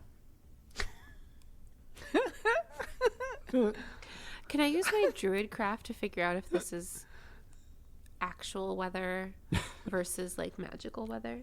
Sure. Please say yes. Please say yes. How does that go? Like, what's your test? I can produce I can predict the weather. I produce an orb, and it takes me 1 round to predict what's coming next. Mm-hmm. So you cast this orb, and it's just like a billowing thundercloud. It seems like this is like what this environment is like. The ground is very wet. It's super muddy. It's kind of slow going. Okay, so it seems like it's been like this and perhaps will be like this for some time. Right. Like these trees that you're seeing are all kind of marsh trees, like they're used to being in sort of a wetland. Sure. Yeah. I guess this would be considered woodlands. It is certainly wetlands. Swamplands. Yeah. Always looking to game the system there, my friend. +2 to stealth over here. So what do you all do? I've got a little bit of survival bonus. Does that help at all? Like in navigating at all? Sure. I mean, what are you trying to just find a clear path through the woods? Or? I'd head towards the smaller branches rather than the big thick ones you have to jump over. Roll at least. survivalism. Yeah. Oh, roll Or it. survival. Sweet. Survivalism. All right. 14 with a +4 is 18 total. Yeah, with an 18, you're able to kind of steer the group through the underbrush of this forest, finding kind of higher ground where it's less muddy, and finding areas where the branches aren't as thick. Yeah, they're and taller trees, and so the understory is much And thinner. specifically, I want to avoid any quicksand that takes you down if you're sad. I don't need any of that in my life. Yeah, no giant turtles. That's why we left Lyrian Not- behind. yes. We're going to avoid the quicksand and the big branches and anything with thorns. Okay, makes sense. After about half an hour or so, you're starting to kind of gain your footing on this mud. The ground is kind of it's pretty flat. It's kind of just like a big swamp. The sky is just thunderclouds, occasional lightning. Who's in front? Scoot? Yeah, probably. Antediluvian Jake and Anjane Flipflap do seem to kind of be scouting out their surroundings as if they have some skill as well in survivalism. So they are helping you and kind of taking the rear of the group as just to make sure they're not being followed. Love it. Providing occasional advice, like look at these branches. They've been broken. Don't go that way. There could be a predator. That kind of thing. Or food. Or food. We don't know. The forest lies. Suddenly, ahead of you, Scoot, in the distance, maybe like 100 feet away, you briefly see what you're pretty sure is another dancing light or some kind of small light kind of bobbing through the trees, maybe like a foot off the ground, Okay. and then it kind of disappears. All right. I immediately go into my +2 stealth. You roll stealth. Okay. Plus, what was that? 12. Okay.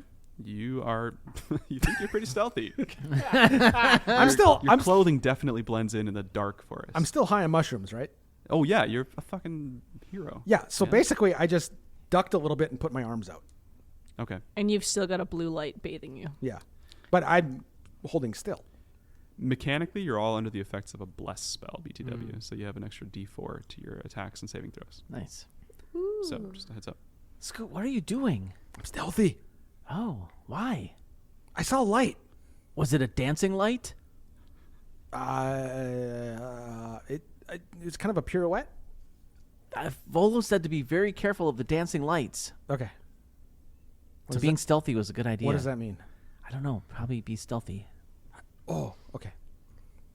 Having accomplished nothing, has the light pop back up? You're watching, and after about a minute, in sort of a different spot, maybe like 40 feet to the side, you suddenly see another. It's kind of like a firefly almost, like it appears and then disappears. Okay. And everyone What else. color is it? It is a bright, warm yellow. Good. We Yellowish needed white. like an orangey. Round it out. Right, yeah, at the spectrum. Yeah. All right. Well, now I ask, what do we do? Do we go towards the light? Do we stay away from it? I ask the group. I look around and say, clearly it would complete the color spectrum that we're missing. Okay. So that's we're go towards it. yeah. No, I think we should go whichever way the compass tells us. Where's the compass telling us to go? I agree. Where's the compass telling us to go? It's telling you to go that way. We should go that way. Yeah, let's go this way. How is that in relation to the light? About a 30-degree angle. The light Bit of is a to the side scooch, of your sort direction. of a scooch off to the Scooch. side. It's a scotch with a little bit of just a smidge further than a scooch. Okay. Okay. I agree on the orange. We should keep looking for orange, but I think we should keep looking for orange in the 30-degree direction. You see another light suddenly, like all of you, as you're talking about it, on the opposite side of you. Sort of. What color? It's also a warm yellow. Ooh. Fuck. Volo said to be really careful of the dancing lights. And there's a lot around, so we'll find some more later. Okay. Volo was also trashed to the gills. Yeah. And a coward. And a bad investment. Yeah. Well, Why do we that's hang out with still him? to be seen. Yeah, that's a good point, Zay. Hey! Are you glad you gave us all magic mushrooms? Was that? Yes. Are you asking me? Yeah, you. You start to see more lights. Now Let's you're all go. clearly seeing like one there, one off in the distance. They're all about like a foot or two off the ground. Like none of them are very high up, but it's kind of like a carpet of light that's starting to kind of spread and kind of come to closer. I'm getting towards all of you. spooked now. We should definitely go They're on the way ahead the of you as compass well. said. Uh-oh. You mean that way? That way. Oh, no. Is there any way to get to that way without going that way? Well, you have to take a long detour, but sure. Let's just keep following. Zay argues we follow the compass. I think that's a great idea. Start going For justice. All right, keep moving forward. for Pretty curiosity. casual. Okay, Anne and Jake seem very quiet about this. They're just sort of watching. So you keep pressing forward, and the lights seem to kind of back away from you as you get closer, like about 30 feet or so. You can't see what the source is. They're just like little hovering lights, and they kind of like scatter, almost like little Muppets or something on the ground. Little Muppet. I don't Can know. we I just feel like Muppets scatter very effectively. Can we and that's see an them? evocative Ooh, image. I can picture yeah. it exactly. Yeah. Can you see the lights? Can we see? Do we know that they're Muppets now? Roll perception. Okay. You're in front. Thanks. Oh, 16 with a 4. That'd be a 20. A 20. Yeah, you actually do catch a glimpse, maybe 30 feet ahead of you, of a small mouse-like creature standing on its bipedal, sort of ducking behind a tree, and the light kind of trails after it. You don't see it again after that. It's obviously trying to stay hidden from you. Okay. How mouse-like in shape or size or both? Or In size, yeah. So it's maybe like 6 inches to a foot tall. It's got a little clothes on, little shirt, little pants. I can't tell if that's adorable or freaky. Big mustache, big mousy mustache. Mustache may have done. You can just faintly see this in the dancing light before it ducks behind a tree. Okay. I described this to my companions. Oh no! Why would you do that? Zay had been paying attention to the compass, but now she's super interested in the lights. I thought you'd be interested, and I didn't want to take that away from you. I am. Okay. Zay really thinks we should probably get closer to the lights now. As long as we keep moving that way, I think we'll get closer to the lights. Yeah. Okay. I trust you, Lark. Okay. I'm making it up as I go. Aren't we all? Yeah.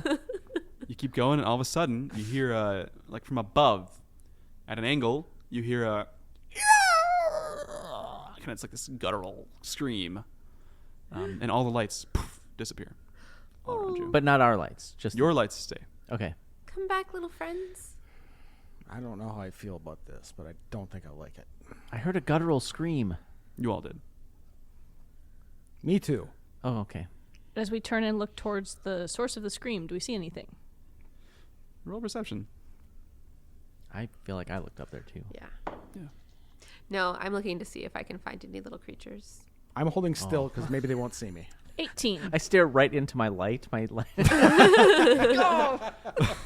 Lark is blinded by the light. The rest of you, you don't see anything in the darkness until, after about 10 seconds, you hear a faint fluttering up above you of leathery wings moving through the air. And all of a sudden, there's a flash of lightning, and perched on a tree, you see what could be a massive gargoyle or a large eagle of some kind. It's not clear, but clearly a winged shape, just perched high up above, masked by lightning for a split second before it disappears again. Wow. Then you hear the sound of leathery wings moving once again, and out of the darkness, Scoot, something pelts into you, clawing at you with big hooked feet. It appears to be some kind of massive bat-like creature. Everybody roll for initiative. Please. But my Jolly Gents outfit saved me. No. Let's see. Dancing light gave you away. That last roll. Not very good. That's This one is- right. Oh, yeah. On brand for Scoot. Ilka 11. 11. Zay 20. With my new pride die. You don't have to throw it away then. I don't. It does not have to go to jail. Lark is 22. Nice. Put Scoot at the other end. Got an 8. All right. So, Scoot, you are going to take... Well, let's see if it hits. Yeah, you are going to take 24 hits. Yeah. 7 slashing damage. And... Trying to see if I have any out on this. And 5 acid damage as these claws tear into you. Did you say 25? No, 7 and 5. 7 and 5. And the creature swoops past into the darkness once again. So that takes us to Lark then. You see this happen, and you hear the sound of more of them in the sky above you. At least 1 or 2 more. The one that Now clawed we're Scoot is gone. It's already flapping away into the dark. away from us. Yes. Like circling, it sounds like.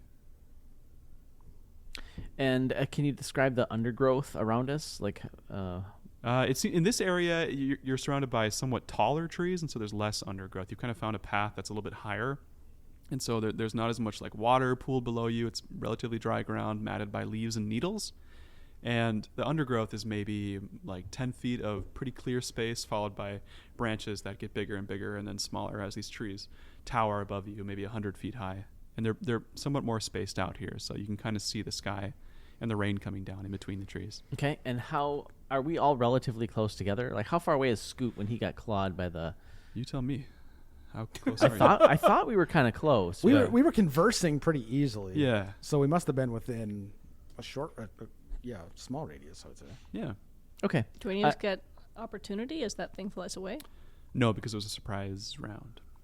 I'm going to. So I've drawn my rapier and my dagger in my offhand, and I'm going to move my back up against the trunk of a nearby tree and Okay. just sort of. I mean, there's nothing to attack right now, but I want to make sure that nothing can get me from behind. Readying in action. Yeah, I and see one. I'll check above me before I do that too. John is nodding in approval at our mechanical choices, and it's making me feel like I need to make sure that these monsters act very optimally. So good luck. Okay, Zay, it's your turn. So I've been traveling in and out of like the Feywild with Lyrian for quite some time now. Would I have learned anything about these creatures? Roll Knowledge Arcana. 9. 9. You, from the brief flash that you saw of it, it was like a bat, but it almost had like hand claws on its wings, like digits, and it also had a large proboscis sticking out of its face, like some kind of a mosquito-like head. It was pretty horrifying, and it looked like nothing you recognize from your dreaming and your time in the Feywild. It was like something unnatural. And I know that there's more of them, Yeah, at least 2 or 3, but I cannot currently see any of them. unless you have a way of seeing in the dark. Do I think Scoot can see them? I definitely can. Probably. I think he can. Yeah. I'm gonna move toward Scoot and hold my action. Okay. You want to ready an action, like an attack or a spell or something? Or I just wait? will ready Fairy Fire. Sure. Okay. And so you start channeling fairy fire. What color is it? What does it look like this time? Purple. Purple glitter. Actually, yeah. So kind of like an extremely like neon bright purple, so that when I mark this, my companions can find it. Nice. So it matches your dancing light, as this purple light kind of fills the clearing around Well, I want you it to be a all. little different than my dancing light, Oh, so okay. that I don't also appear to be a target. Sure. Yeah. And suddenly you are all beset up by 3 of these large winged bat-like monstrosities that come flying down, screeching at you. It's a deafening screech, drowns out the sound of the rain. One of them goes for you, Zay, since you're all lit up with magic. One of them goes for Scoot because he was in front and already was attacked once. And one goes for, who would stand out the most? Maybe Antediluvian Jake, because he has his tablet out and he's glowing in the light, actually, as he's scrawling into it. Are they near one another? Jake and Anne? The Or bats? 3 as they descend. They are not. They're kind of coming from different directions. Oh, okay. So the first one that I see, so a 20-foot cube would get outlined in the violet light, and then anyone who attacks that one will have advantage. Yep. Yeah, Does it make Just a telling- dex save? I believe so. Yes. If they fail, yeah. It crit fails. So, yes. So it's Excellent. bathed in purple glittering light. Yeah, and it also like lights up all the things around it in a 10-foot radius now. Then. Okay. So it's a big old glitter bomb, basically bathed some of the trees in the area. Lark, did you have a response to them as they flew into range? Or Yes, I would attack them if they fly into range. yeah, one of them does near you. The one that gets glitter bombed. Yeah, then I would definitely attack. Okay. And you can do that with advantage. I'll take the first roll, so that's 24 to hit. Yeah, hits. Okay. And because it's already engaged with Zay, I get sneak attack. Okay. Yes, or you disagree? I would say it wasn't aware of you anyways, so regardless whether it's engaged or not, you are somewhat hidden in the dark. You have your dancing light, but it's not paying attention to you. I miss with my offhand. So then I've got 6, 7, 11. As the rogue rolls 12 21. dice. 21 damage with your rapier and dagger. Rapier the dagger missed. That's rapier Okay. plus sneak. So Lark bounds off the tree and slashes at this glittering beast as it kind of comes down to the ground, and does 21 damage. Cuts into it, shreds its wings. And then I fancy footwork back to the tree. Shingada, shingada, shingada, shingada. And your back is once again somewhere safe, you think. Nice. The tree rolls initiative. Yeah. Then these three attacking creatures, the glittering one goes straight for Zay. And attacks you twice. Once with its claws, and it tries to stab you with its big old proboscis. So the claws get a 20. Does that hit? Oh, yes. Okay. Oh, and the proboscis, you manage to kind of knock it out of the way as it jabs for your neck. I'm It's what like a is 3-foot that? long proboscis, so it's a good thing that you blocked it. And you, Zay, take 5 and 9 damage, 14 damage total from the claws as this poison kind of gouts over you and burns your skin on top of the slashing attack. The other two, one of them goes for Scoot and does the same two things. As it kind of swoops past you, it tries to like latch onto you for a moment and stab at you. Okay. So the claw attack misses completely. And the proboscis also with a 8 misses. I like that it sounded like you threw just a Lego tray of dice. So like I imagine Scoot is fending them off at this point. Yeah, just Yeah. shield bashing them away, trying to. Okay, you got Yeah. your shield up. Plus, plus I'm pissed about my wounds. So I'm just like, Yeah. I got blood all over my outfit. The other one, however, kind of it swoops past Jake and lands on a treetop, or on a tree trunk. I mean, kind of like facing out at all of you, in the dimly purple lit clearing, and kind of howls. And in the air around it, suddenly, a whole swarm of these smaller mosquito-like, bat-like creatures start to like appear, coalescing into existence from little balls of magic-y flesh into like these smaller bat-sized winged creatures with big mosquito noses. And they start to kind of swarm out over all of you and seem to be like circling, looking for prey. So that's the 3 of them. Ilka, it's your turn. Great. How close are the 3 to each other?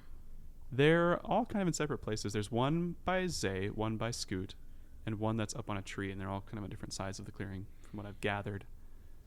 All right. I'm sending dissonant whispers at the one by Zay, with hopes that it will be in a lot of pain and then run away. Mm-hmm. So it needs a wisdom save. It gets a 4. It loses. It takes lots of damage. Are you kidding? Wow. That's 666. A lot of damage. 1, No, 1, 1. 1, 1, 1. Oh. Okay. So It takes 3 psychic damage, but it must use its reaction to run as far away from me as it can. is that like a fear effect? That's just what the spell does, right? Yes, there's a terrible screeching sound that sounds like the worst thing it's ever known in its life. Awesome. It just drowns out their own screeching. And the creature pelts off into the darkness, seemingly unperturbed by the spell. That psychic damage is going to pay dividends like 10, 15 years down the line. I know it. Tell you, therapy money, man. That takes us to Scoot. What's the light situation around here? I got a few dancing lights and one big purple glob between the trees, as well as one glittery lit up bat, mosquito, demon creature Okay. perched on Zay, So trying to stab her. Is Help. anybody at risk of being in the darkness right now? Or No, is as long as the dancing lights hold. Okay, so we're fine to that point. Okay, Scoot's gonna rage. I'm Heroic very rage. mad at my outfit being partially soiled, and so I'm going to attack one. You know what? I may as well attack the one that's all purpled up, Okay. if I can get to it. Yes. Yeah. So it's pretty close to you. I think Zay was kind of heading your way anyways. Before Alright. that, Yeah. Yep. Now, the thing we haven't discussed. What am I hitting this thing with? Oh, so you've had this bundle on your back since you left Waterdeep. It was a weapon that was brought to you by Nat and Jenks and Squidly after you tasked them with buying something for you. Yes. And you haven't really opened it up. You've been kind of saving it, just savoring it. So as you take the cloth off of this weapon, I'm assuming this was packaged so well that I can just like yank off one ribbon Dramatically, and the thing yeah. just flashes open. yeah, it's amazing. Whoever wrapped it did an incredible job. Yeah, former warrior, right? Just like they know what's up. Yeah, and in the clearing, you see that Scoot is holding aloft this big old great axe, which kind of seems it's maybe like 6 to 8 feet long, and it seems to be sort of made up of these two axes that are facing opposite directions, with a glittering, glowing core in between the two blades of the axes. And the haft of the two axes is wrapped tightly with what looks like sailing rigging, like Nice. a big, thick rope. Feels like it too. Yeah, you recognize it as Yeah. you hold it. Fits right in my calluses. Yeah. And the axe seems to be like warm, like heated. Yeah.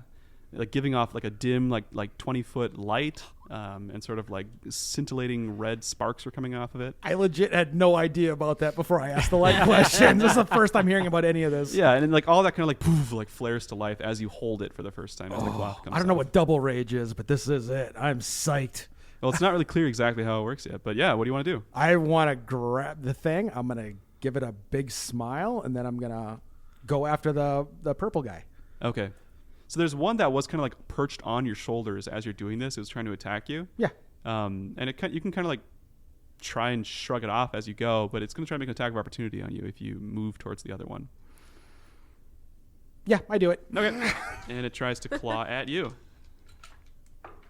And a 21 hits. Yeah.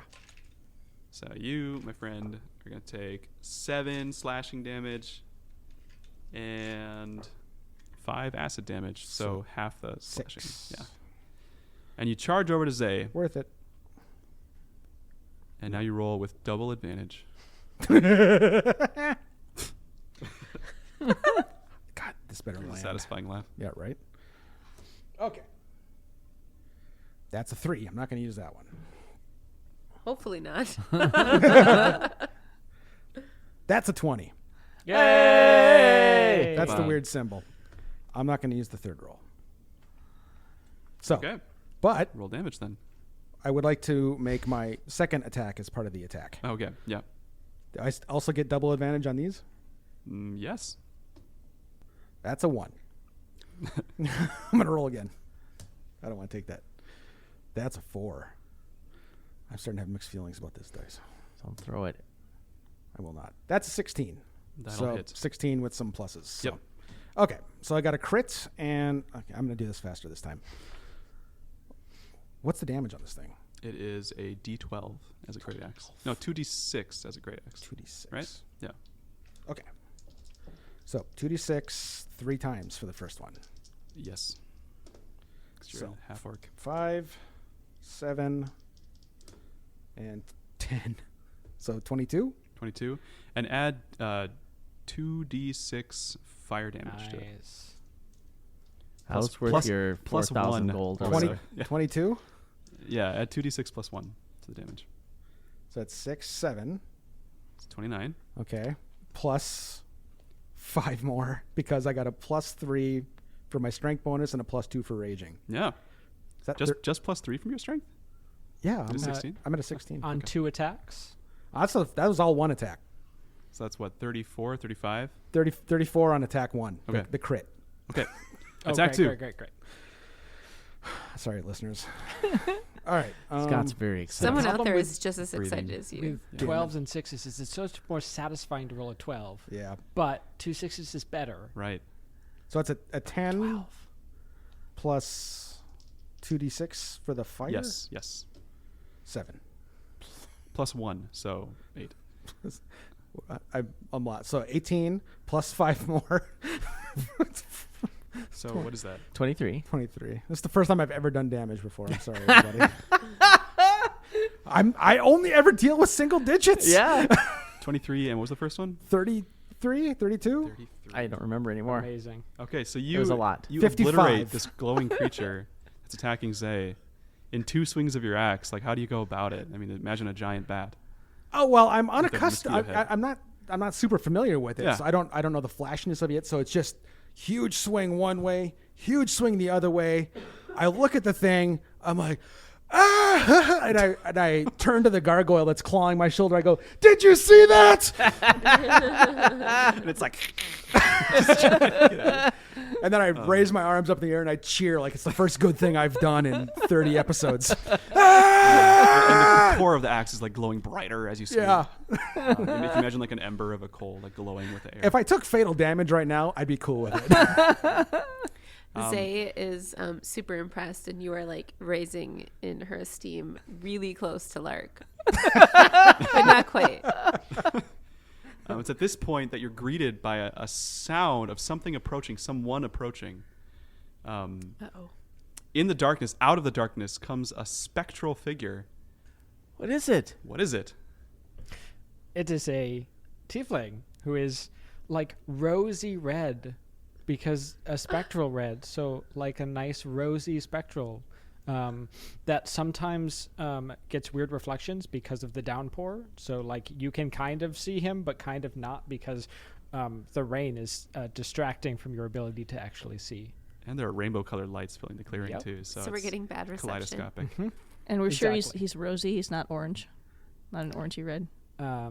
Alas, correct. Oh. Wait, is my axe orange? It is, yeah. It's a very My orange. rainbow is complete. And you all see a spectral vision of Thale, the tiefling that helped you in this Anathar's. So do we recognize Thale? Yes. I screamed, "Thale, did you see that?" What? Did I see what? Ah!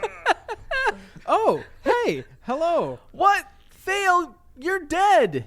To begin with. And you are? Oh. No. And you are dead? You are here? Oh, I'm I dead, see. sure. No, we're Yes, not. Well, I Lark, was you're dead. dead. No, we're not dead this time. He was dead, but we fixed it. Okay, great. So how are you dealing with all of the bats in this lovely weather? oh, you see that puddle? Sure. I did that. Great. The bat that's on Scoot attacks him again. Oh no, is it his this- turn? Are we out of initiative? I guess I did spend a lot of time talking. Yeah, are we still Um, fighting? Well, I don't know if you care or not, Scoot. I do. But I do. You do get hit and take some damage. This one's the one that's probably going to bring me back to business. Yeah, you take 9 piercing damage Jesus. and It's expensive being cool. 12 necrotic damage. As this creature 21. drains blood from your Oof. back So we had, as it impales you. Oh no. is that rounded down or rounded up? The necrotic damage or the? All the damage. Because I don't know if I'm still raging or not. I would think you are. I was, there was a lot of I mean, you're adrenaline feeling in pretty me. good, but you're still raging. Yeah, okay. So, okay. It's either 10 or 11. We'll say 11. Of course you would. So your conversation is interrupted briefly, Thale. Of course. Thale, what are you doing here? Stop it. No, the thing on. Oh, no. I'm just enjoying the weather. Who's turning in Let me know when I get back to initiative. It's 'cause Lark next. As this conversation continues. Yeah. I'm going to attack the thing on Scoot's back. 19. 19 will hit. Okay. So I rolled an 8 with my Ouroboros. Dagger, so I get to roll again. So that's Ooh. 12 and 1 is 13. And my offhand is 19 again. So 19 you said hits. Mhm. 20, 35. 35 damage. 35 damage. Not as much as Scoot, but No. still good. I was going to say, it's pretty good, Lark. Pretty good. Yeah. That'll do, I guess. So as Scoot explodes, one Lark erupts in a dance of daggers while making conversation with Thale. Yeah. You looked better doing it than I And the did. creature looks very bloodied by that. It tumbles down off of Scoot's back and kind of squares off with you, Lark. Which takes us to Zay. If I had to gauge the size of the bat creatures that are surrounding us, the small ones, you describe them as mosquito-like, but are they bat-sized? The smaller ones? I guess. big ones. There's a whole swarm of bat-sized ones, and then there's these 3 like much larger like. Are the? I will tell you what I would like to do. Okay. I would like to turn into a giant frog and swallow as many of them as I can. The little ones? Yeah, the little ones. Do it. God, you're Is a transformation a bonus action? freaking genius. It is right now. Yeah. Okay. Rule of cool. That's right. I don't The want to rule check. of cool. Oh, I mean, Is it, John? I haven't done anything else. Oh, like can I do that and then attack? Yeah, I think so. I believe so. I've done. Yeah. I feel like I've done that Yeah. before. Yeah. I probably should have that written down. Really cool. Yeah? Make your attack roll. Here's the thing. Okay, you already said yes. Okay. 20! Yay! I mean, 20. A nat 20? Oh, yeah. Oh, 20 on the pride die. So paint this picture. Okay. So with a questioning look at Thale, Zay turns back and transforms into a giant frog, leaps at least 10 feet up into the air with her mouth agape towards the largest part of the swarm that she can see, and tries to swallow as many of these tiny bats as she can. Yeah. And they weren't expecting you to be 10 feet high, so many of them just fly into your mouth as your frog tongue does some of the other work of catching stragglers. And you catch several of them in your big frog yelp. Okay. When it's inside of my mouth, it takes 2d4 acid damage at the start of each of my turns. They are food. They're gone. awesome. They're gone. All right. That is so sweet. They kind of have an irony tang to their flavor in your mouth. Yes, Zay's into it. We might have to do this again sometime. Yeah, you haven't had a lot of protein in your diet lately, so it's actually kind of nice. Yeah, that's pretty true. DM, Yes. can I attempt to jump into one of the gargoyles? Jump into one? You certainly can try. Great. Let me bring up ghost possession. Yeah, that was my thought. Yeah. Something like a charisma save.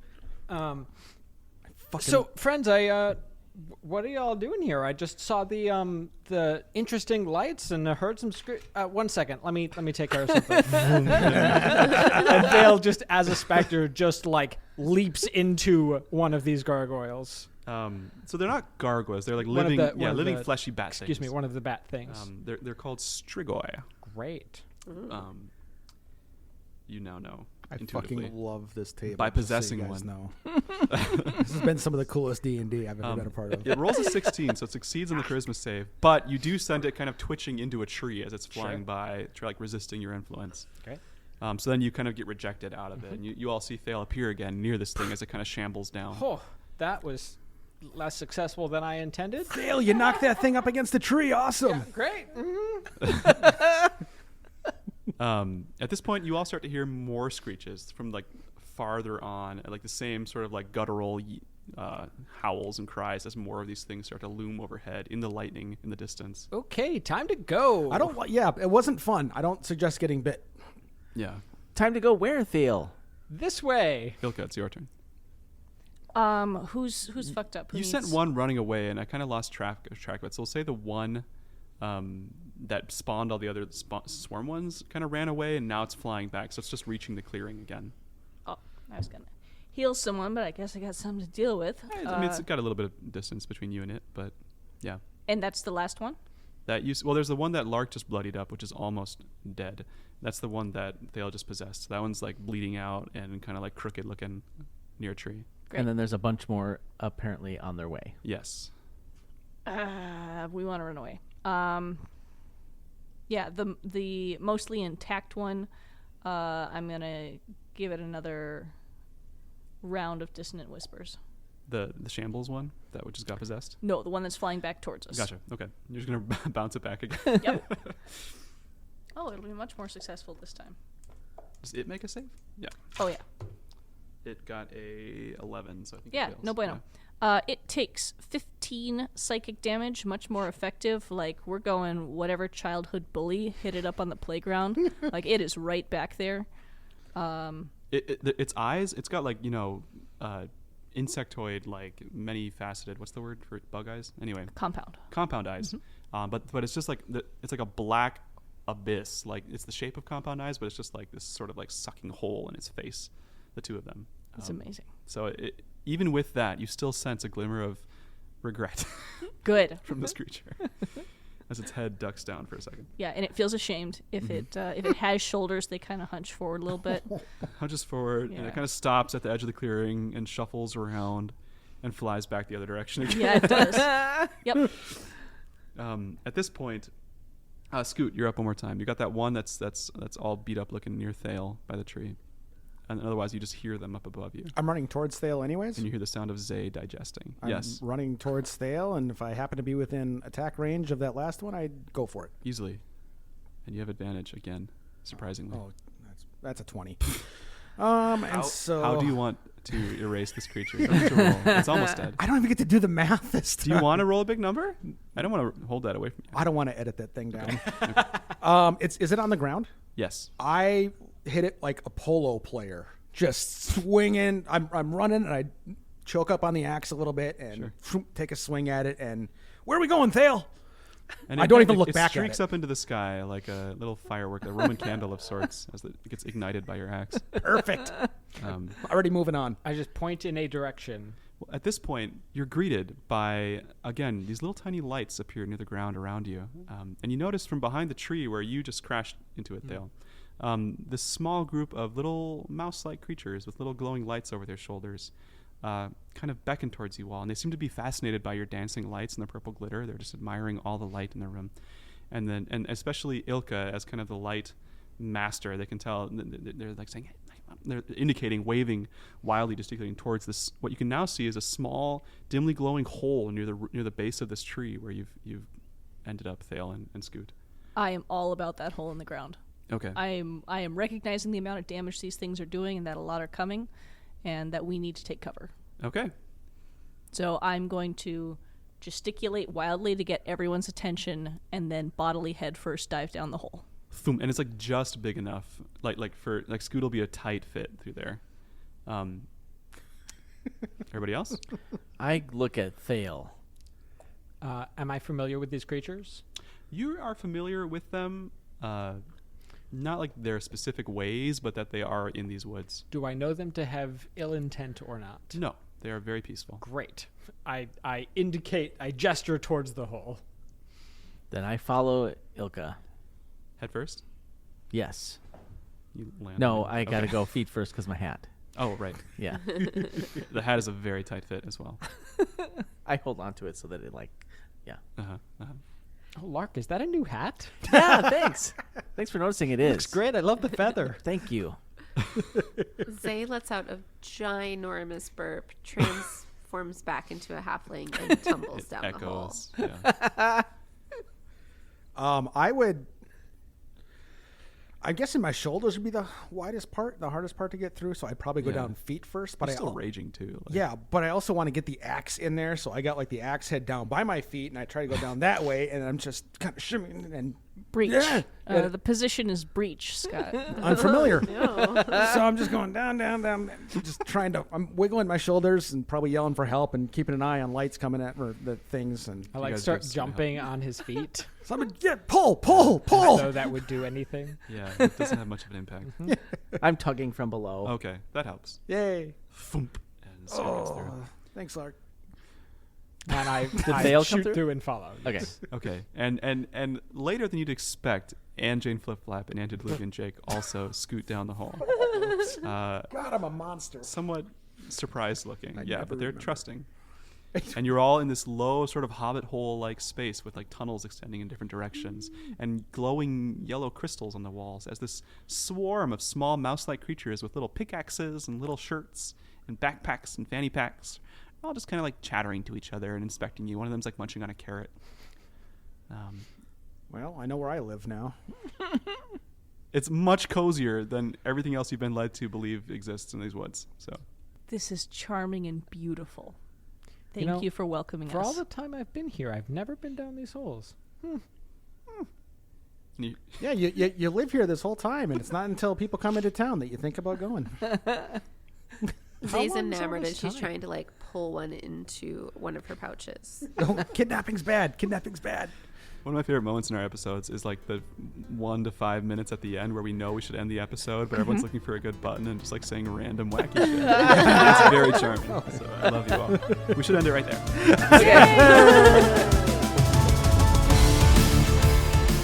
Twin Portals is produced and edited by Scott Hebert. The adventure is created by our Dungeon Master Matthias Valero, and the rest of the Silver Waves of Justice are played by Kendra Carlson, Beth Brophy, and Justin Peck, with a special appearance from the Ghost of Thale, John Brophy.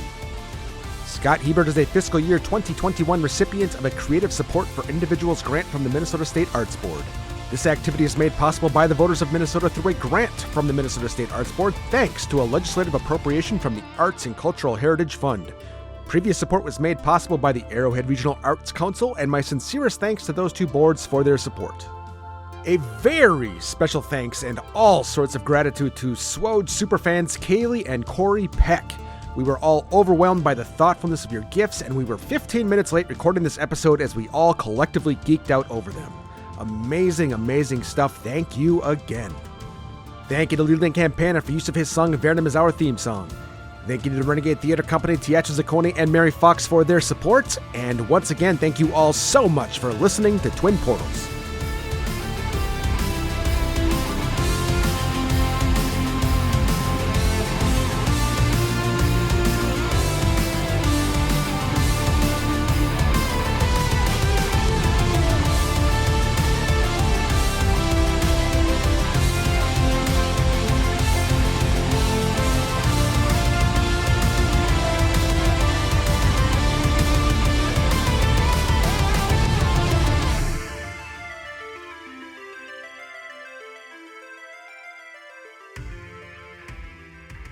I am the Dungeon Master. Previously on Twin Portals. I do want to record some more of those at some point. Yeah. Because the last ones were in the Blue Yeti, believe it or not. The last time we did Twin Portals. It was 2 generations of sound system. Yeah. 420 days. Thank you for appreciating that. Yeah. In 2 months, I will be on the 4th setup. Amazing. Welcome.